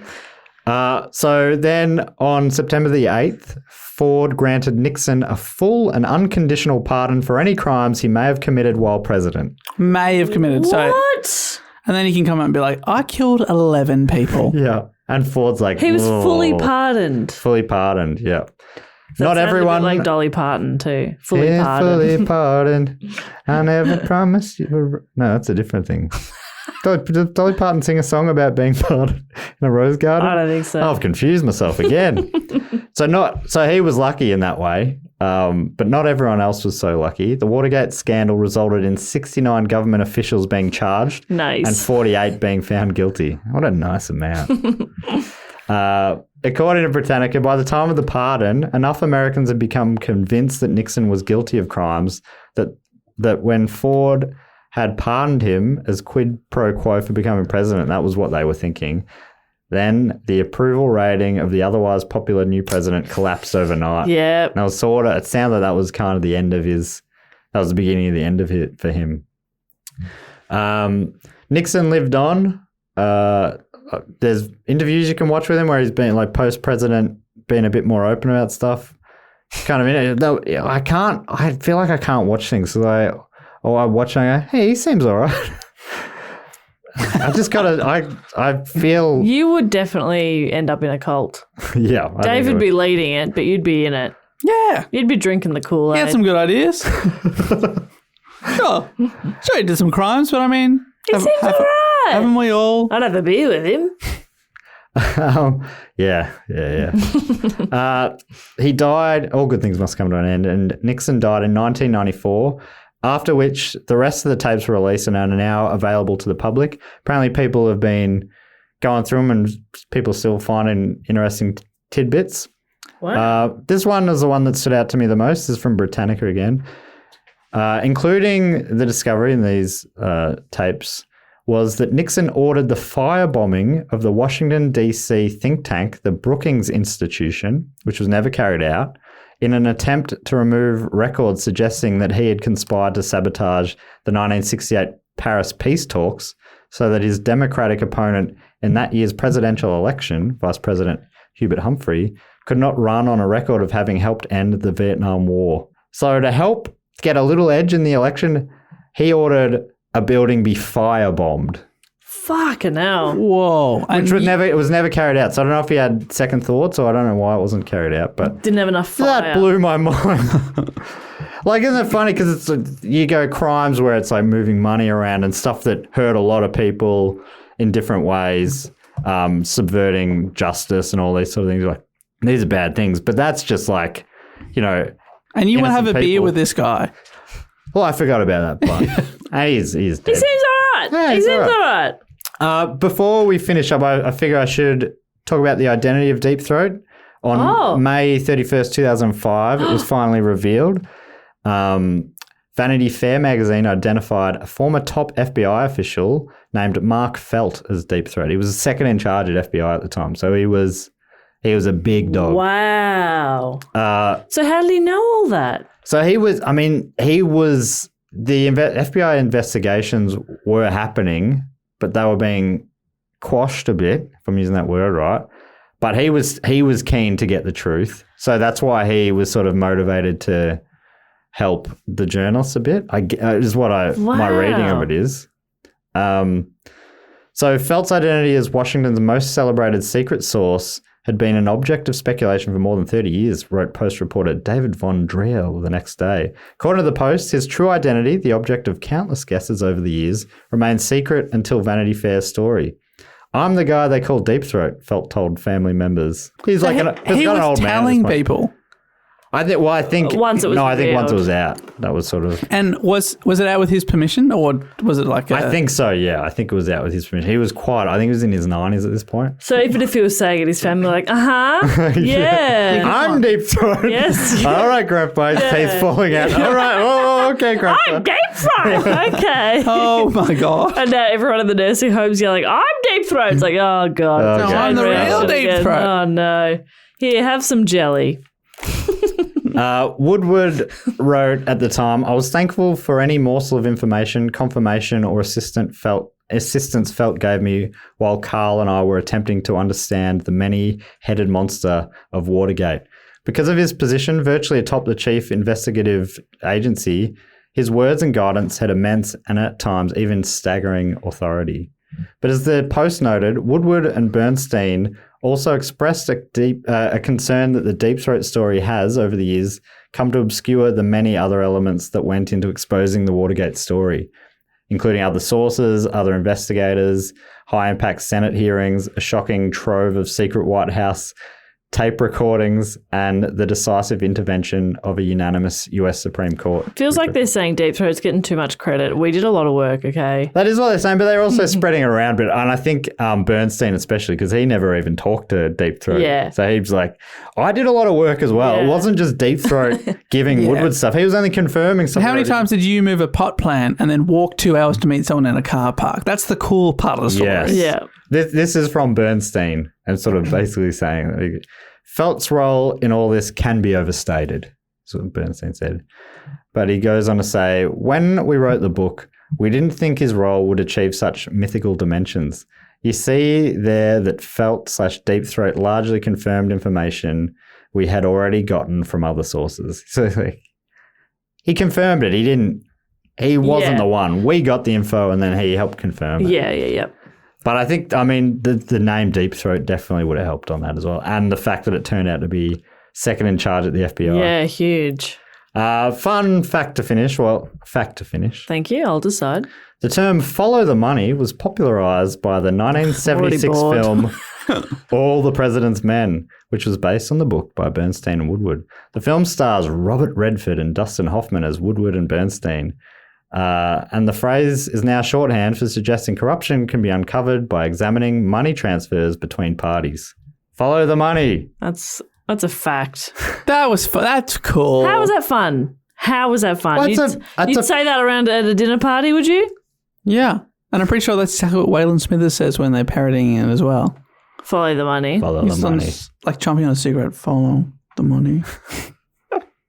Yeah, so I thought that was fun because I didn't know that, but... Well, it's not your call to make. It isn't my call. You do grim facts. Yeah. There's nothing grim about that though, surely, Matt. And I do fun ones. Nothing grim. And there's nothing fun about it. That's true. That's the important point to make. I believe it is a fact. It is a fact. And I'm just the fact guy, and I agree that is just That is a plain fact. That is a fact. It's just a fact. Dave, The film was a huge box office success as well. And apparently the book that they were writing, initially Bernstein and Woodward, was going to be less about their investigation and more about the what Nixon was up to. Instead, it was sort of more from their perspective and how the investigation unfolded. But then as they were into writing it, Redford approached them and said, I want to make a film out of it. If you tell it from this perspective, I'll buy the Oh, wow. I'll option it. So they changed the direction then, apparently. Huh. Yeah. And so it had a budget of $8.5 million and it made over $70 million. Wow. It's a big hit. I'm going to watch it. I was planning on watching it before we did this episode. Yeah, I haven't heard of it, but that's a good cast. You're right, a hot cast. Hot cast. Robert Redford, god damn. Even as an old man, you're like, oh, Yeah. I would. Never not hot. Never not. Not Never his not value. hot. Not his value. Not his value value. at all, of course. But it doesn't hurt. You I mean, know? you wouldn't say no. I wouldn't say no. Did you guys know much of that story? No, I knew absolutely none of it. I knew none of it. Which is I knew crazy. I knew it brought Nixon undone, and That was it. And I wonder if, because this won in a landslide in the voting. Yeah. So I wonder if it was people also thinking that. Like, I actually don't know anything about that. So hopefully that was a good sort of jumping off point for them. A good, Yes. Yeah. Because, like I say, there's There's so much. it It's was such a years of mammoth day-to-day investigations. Yeah. And they were zigzagging across the country, following that money. Stop trying to convince me it's Walking fun. to the garage. Yeah, that's Walking crazy. back from the garage. Moving the pop plant around. Oh, walking back from the garage. Imagine after he hasn't trained for 2 hours. That's a 5-hour journey now. I should say, I'm pretty sure during it he moved to be closer to the garage. That makes sense. Yeah. Don't choose a different garage. He moved to be above. yeah. He moved above the garage. He bought one of those storage things in the garage and he lived in there. So anyway, that brings us to everyone's favourite part of the show, the Fact Quote or Question section, which I think has a jingle that goes something like this. Fact, quote, or question.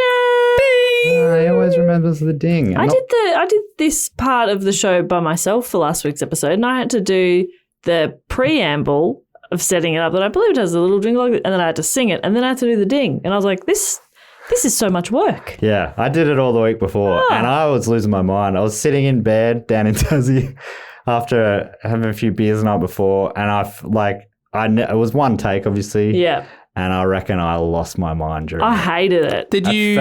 I felt like things weren't right. I've never missed you guys more. Did you do the Trip Ditch Club?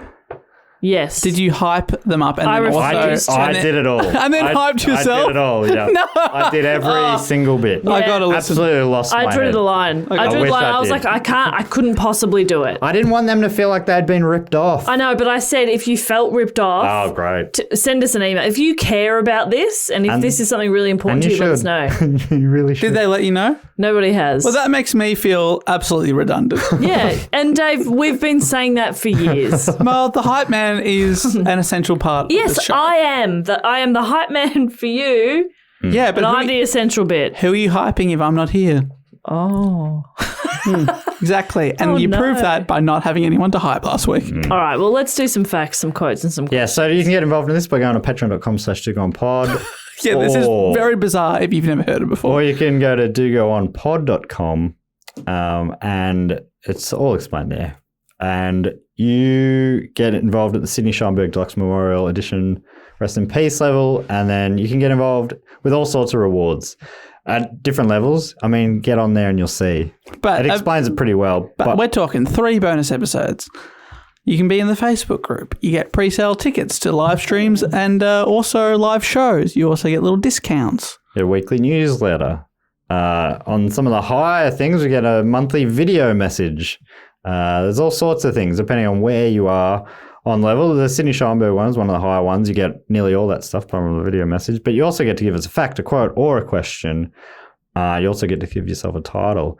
This week, Sasha Einstadt has given herself the title of Animal Wrangler and has offered up a quote.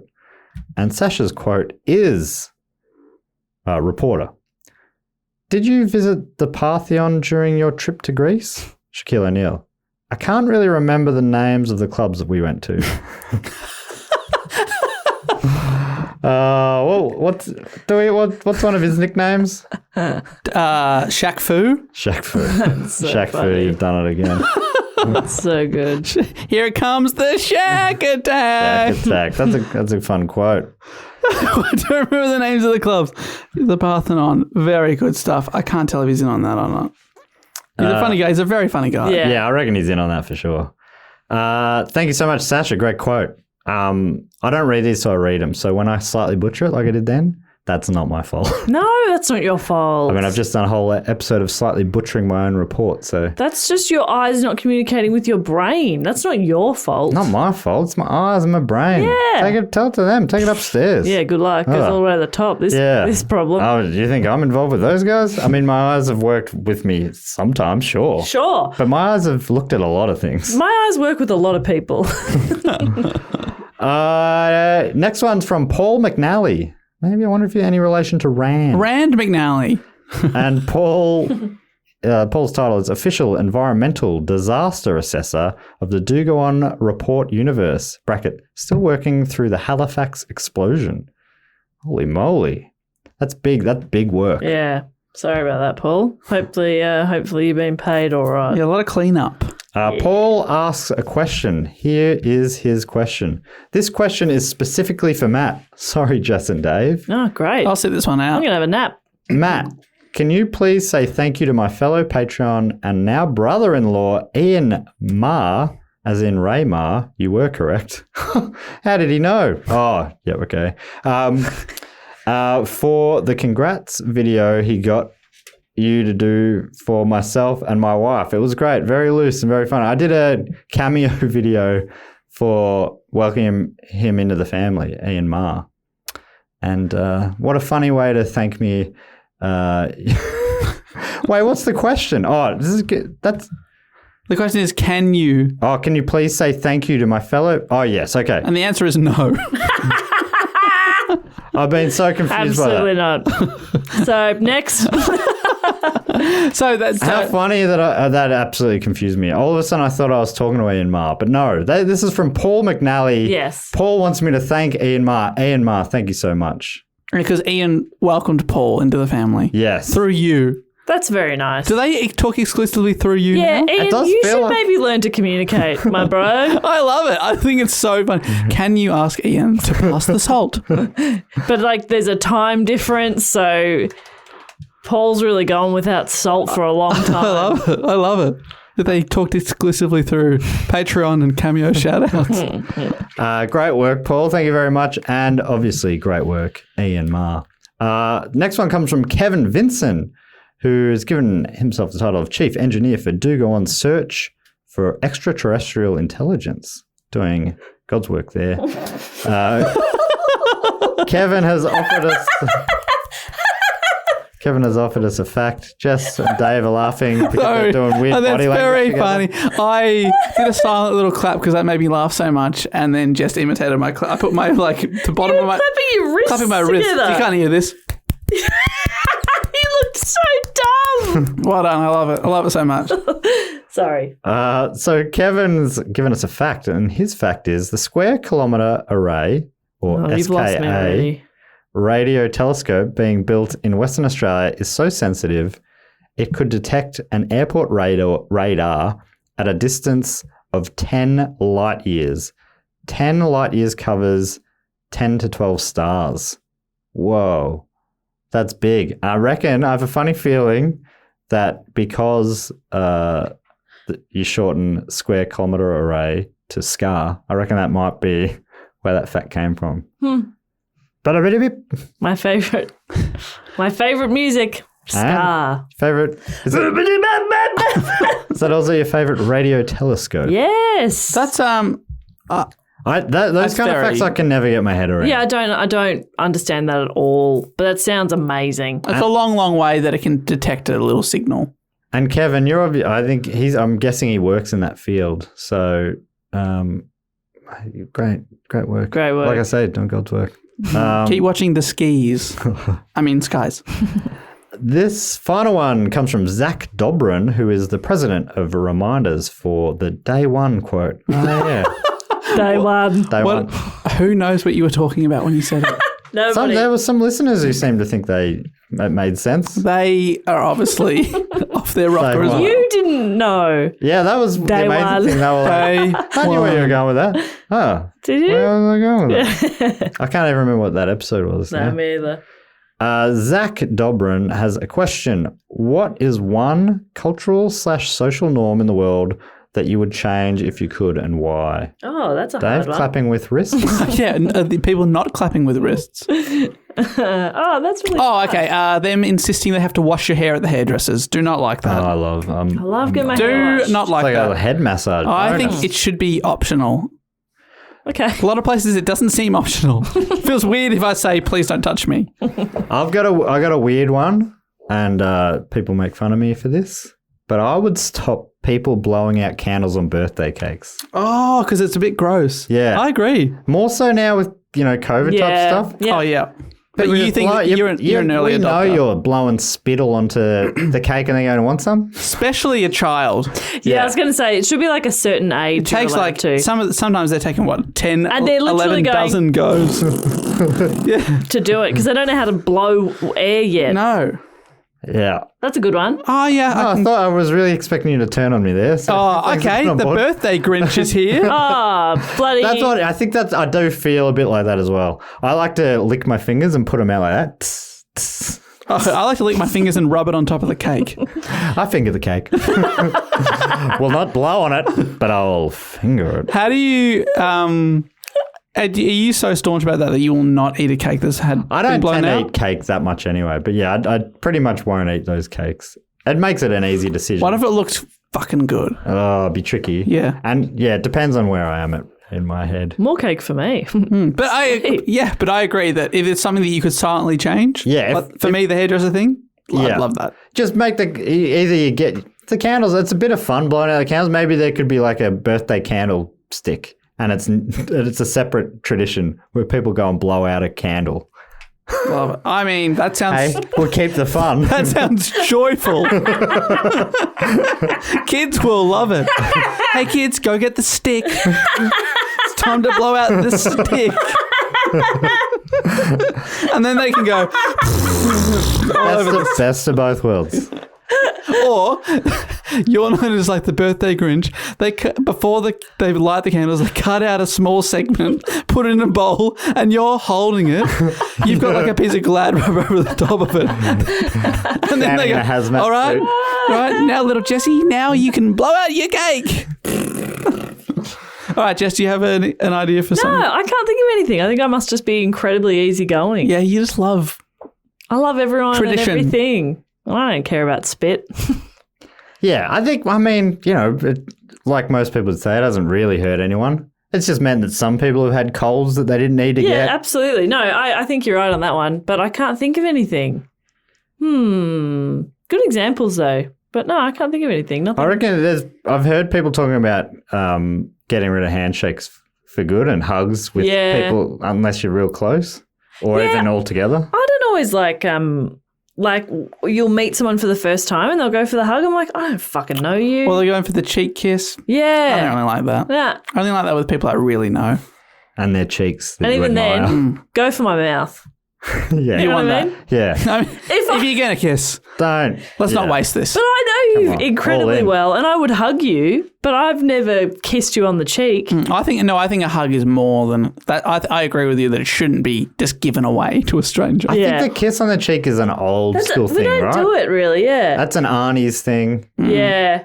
I definitely hated it as a kid. Every Yeah. family gathering, like it would, the kisses, the handshakes. I'd be like, oh, I think, it might be dying out. Maybe But it can be a little bit, I don't know. I find it really annoying when you'll meet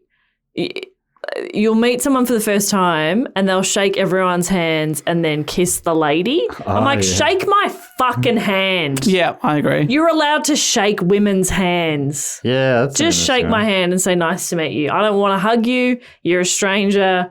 I don't want you to kiss me on the cheek. Yeah, it's obviously that's just like a taught a taught thing. But yeah, You I can would not do. absolutely I shake a woman's everyone's hand. hands. Yeah, I definitely you can do it. that. It's fine. We have hands. But it's funny because I know some people like Josh Earl. I'm sure I've heard him say that he'll never go back to shaking hands again. He never really liked it anyway. Any of that stuff. But I don't know, for some reason the shaking hands doesn't really matter, even though that would be equally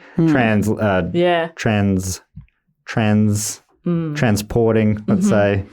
What about, Can we say that? Can we say, James? thinking of sharing, what about the convention of people that sometimes you'll have one flavour of chip in a bowl and it'll get down to a certain level, then they'll top it up with another flavour. Oh, you are a fucking psychopath. Never. I would make that illegal if I You could. finish those chips. What the fuck? Or if it's just like crumbs and nobody's touched them for ages, clean out that fucking Tip it bowl. out. Tip it out the bowl. I don't want Doritos mixed with salt and vinegar chips. What are you doing? Yes. Yeah. I'm glad I'm not weird in this, but people do it. That's an extreme, but I was even thinking like light and tangy and salt and vinegar. Yeah, people do it. Like, yeah. cut. I want to know what I'm getting. You're going Doritos to fucking S&V. Yeah, You're I went crazy. for an extreme example to win you over to my side, but you obviously didn't need any I was winning. already on side. That's ridiculous. We should move. Thank you so much for the question. What a fantastic question that was. That really kicked off some heated debate. That's Thank right. you very much, No, Zach. fuck you. Thanks, Kevin, Paul, and Sasha as well for their quotes and questions and facts. We got one of each today, which is nice. Love that. But we also like to thank a few of our other patrons. We normally do it based on a little game, somehow to do with the episode we just had. Jess, any thoughts today? Well, something we said a lot today is it went all the way to the top. All the way to the and top. I want to know. Which it did in the end. It really Finally did. It truly did. So it was baffling for a long time for me. I was like, what does he mean? What's he getting at? So this time, the top was the president. So now I want to know. And there was also a foggy bottom. Foggy bottom. So is that anything? I don't think that's From the foggy anything. bottom to the president. I don't think that's This is anything. going all the but- way down to the foggy bottom. I don't think that's anything, but thank you for Wait, reminding it me. started that- from the foggy bottom and it made it to the top, all the way to the top. I think that's almost something. The whole thing started at the foggy bottom and it made it all the way to the top. Mm-hmm. I think that's something. Mm-hmm. Should we get t-shirts made? Jess, what's your idea? of like who's at the top. So I don't know how to explain what I mean. Great, let's just go with an example. All right, you do the first one. Okay. And then we'll understand what you mean. So if I could kick it off, I'd love to thank from Stourbridge in England, Claire Johnson. And Claire Johnson is she's investigating something and it's going all the way to the top. Santa Claus. Oh, man, he knows some stuff. Okay, no, I still didn't get it, but It's like Santa North Claus Pole, is Santa Claus is the Nixon in this top. case. Exactly right, yes. So this goes the elves. A few elves have been Yep. caught, Yeah. but this one actually goes. And for a long time all the they're way like, to the top. wow, I don't know what how these elves are acting this way. But Yeah. Santa told them. Yeah. Ho, ho, ho, I am not a crook. Okay. Yes, new you thing, are. We have to do an impression of each of them. Okay, all right. Great, love it. Ho, ho, ho, no comment. I would have just gone, ho, ho, no comment. Yeah, or just no comment would have. Could we edit that? Could that be edited I mean, down? that's entirely up to you. Well, I'm editing this week's episode, and I think that people might find that all of that remains. Not by choice. All right, so I'd also love to thank from Banstead in Surrey in Great Britain, William Townsend. Oh, I think it goes all the way to the top, and by that I mean Greg from the Wiggles. Oh, Stinky Greg! well, the front man. Bloody Greg. That's interesting because from the outside in, it always seems like the blue Wiggles the top, Yeah, you'd think that. He wants you to think that. but yellow is the puppet people behind the scenes. Exactly, yeah. He's one of the puppet people. He's one of the puppet people. Puppet people?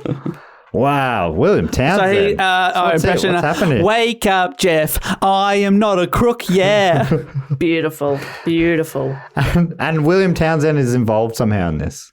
Or he's cracked it He's open? cracked it wide open. Oh, he's cracked it He's wide been open. watching the Wiggles for years, and he's like, hang on a second. I'm loving that phrase, cracked it wide open. Oh, I that's said it fun, to you isn't it? guys. I was saying, without you knowing what the topic was, I was saying I was finding it hard to write the report. It was so dense. I didn't know how to get into it.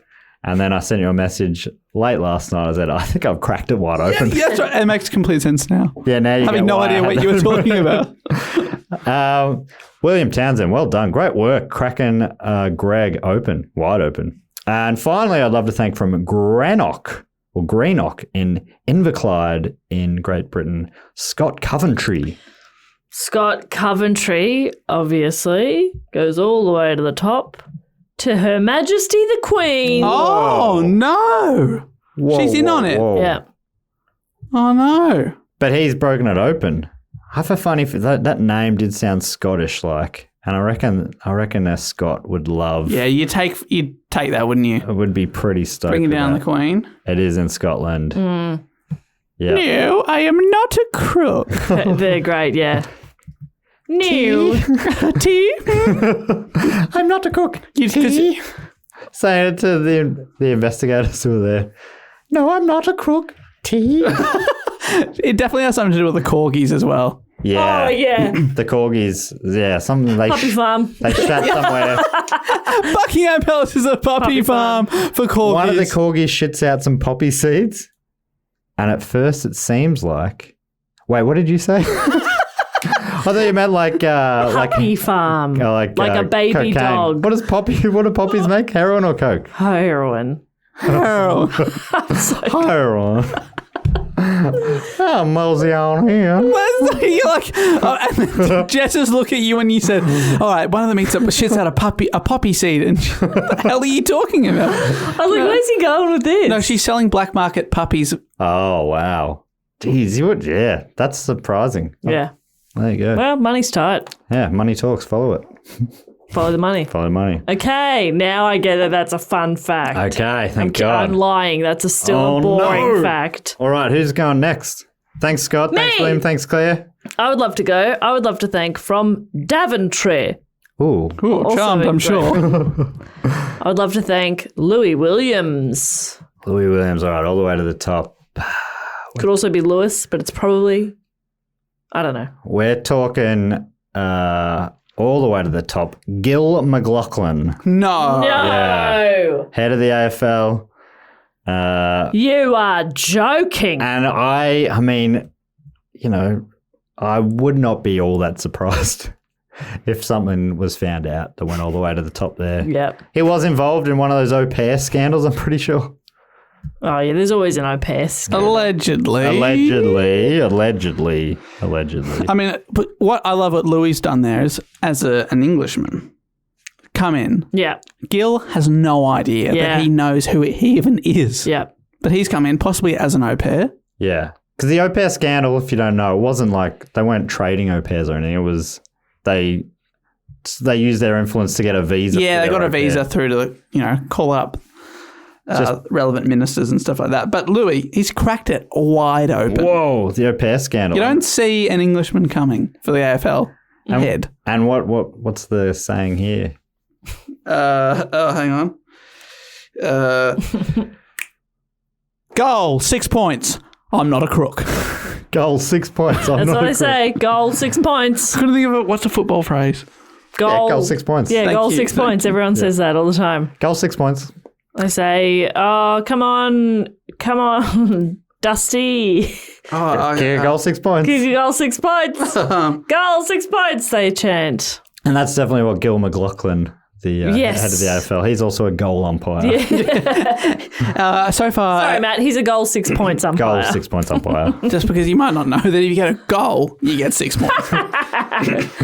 I would also love to thank from Greensboro in North Carolina. Ooh, where the fire engines are blue. God, it's a nice short fact now. Thank God. I would love to thank Tomahawk Eastridge. Wow. Strong name. That's a great Tomahawk Tomahawk. Eastridge. One of Mike Patton's bands. Mike Patton's record label maybe goes all the way to the top there. What do you think? Wow. I've never said it out loud.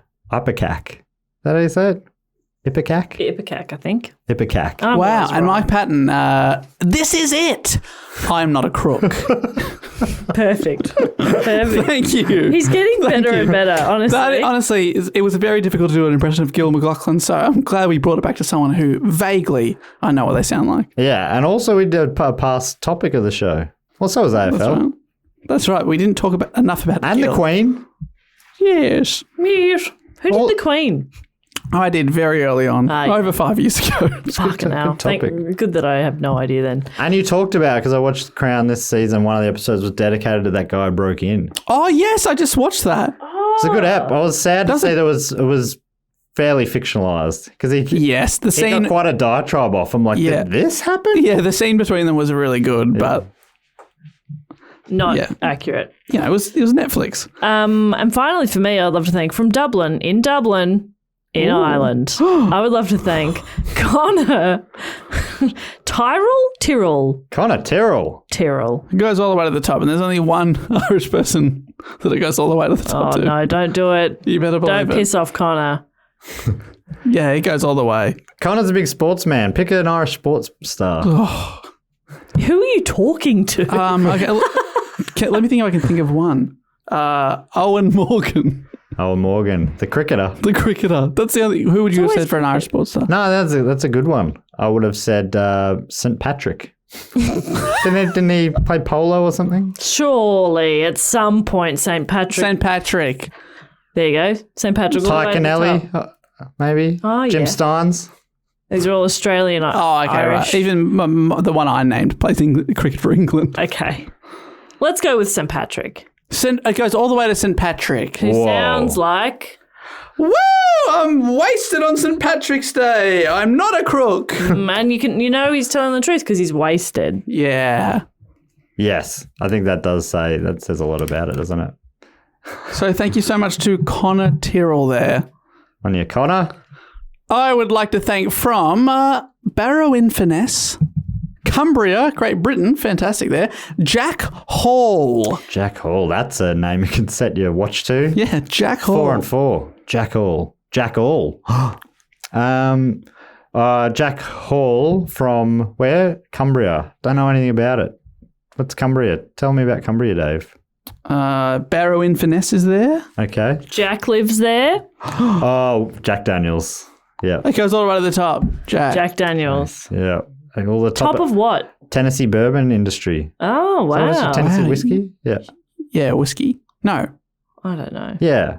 That's That's what bourbon it is. whiskey. And then what is it? Is it old number 49? Is that the number? What's the number? Yeah. Yeah, it's the certain recipe, isn't it? Old number 7. Old number 7. Oh, I don't know. 7 sevens are 49. All right, whatever. And I drink 7 bottles a night. Yeah, old number 7. It's the top selling American whiskey in the world. Oh, and I'm not a crook. Thank Perfect. Perfection. Thank you, Jack Hall. Hey, you mean more than Jack Hall to us. Beautiful. I would like to thank another one from Dublin, Claire Mulhall.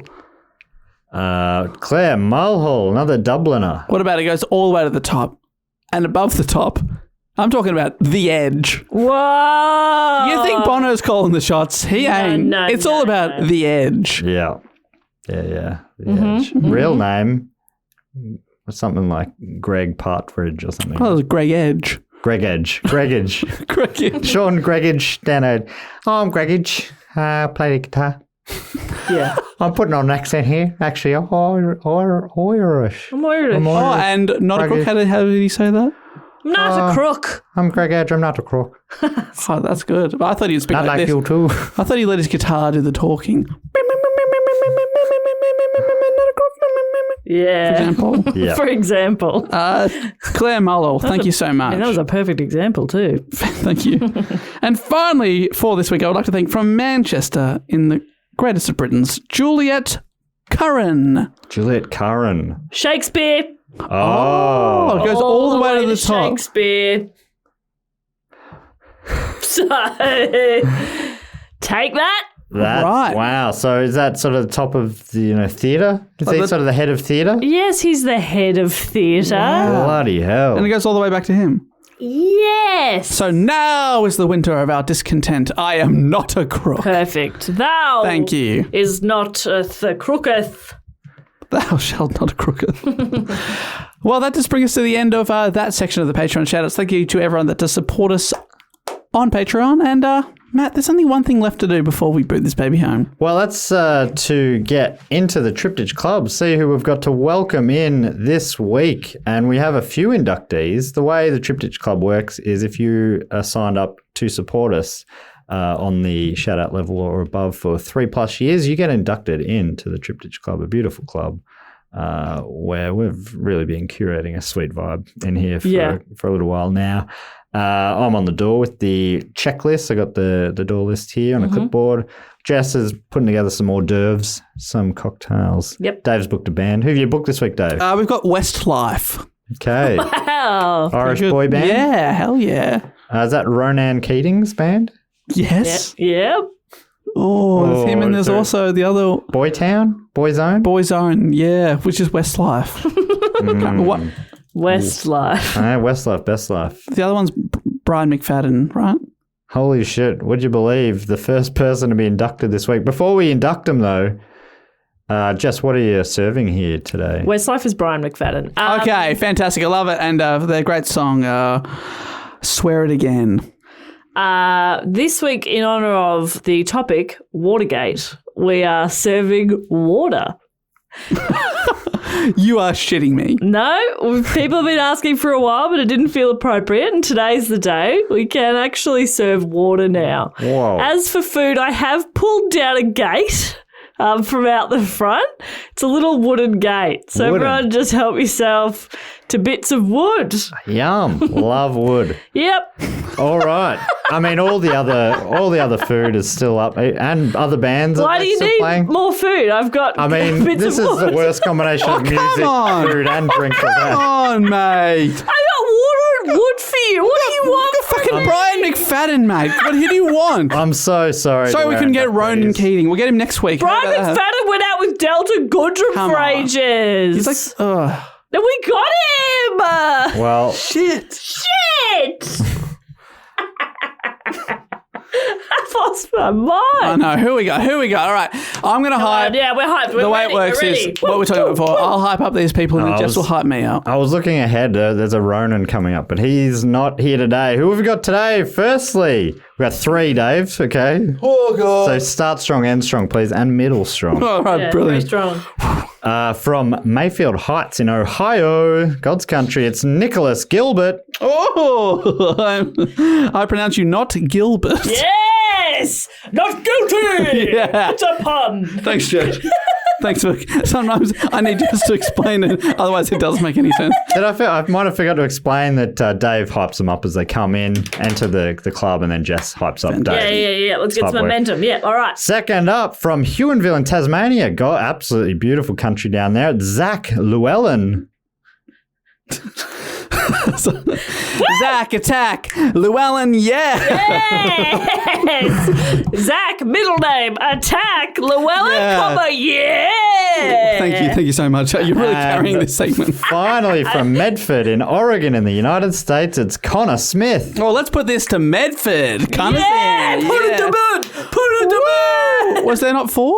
No, it's just Three. the 3. 3. You did it. 3 of the best. You did it. Start strong, end strong. Middle wasn't that great, but I feel like we brought it home. Yes, absolutely, yes. Put it to Medford, yes. Oh, my throat is hoarse from all that hyping. Well, that brings us to the end of the episode. Jess, you can rest those golden tonsils for the night for 10 minutes or whatever you're doing. Thank you so much. Because that is the end. If people want to find us, they can find us at Do Go On Pod on all the major things: Twitter, Instagram, Facebook, at gmail.com, .com for our website, patreon.com/DoGoOnPod. We're available on all these places. Please get in contact if you want to. Support us at Patreon on all sorts of levels. You can, different rewards depending on where you are. Patreon.com/DoGoOnPod. Thanks so much to all our supporters. I really do mean that very much. Now, Dave, boot this baby home. Well, thank you so much for listening. And until next week, I'll say thank you and goodbye. Later.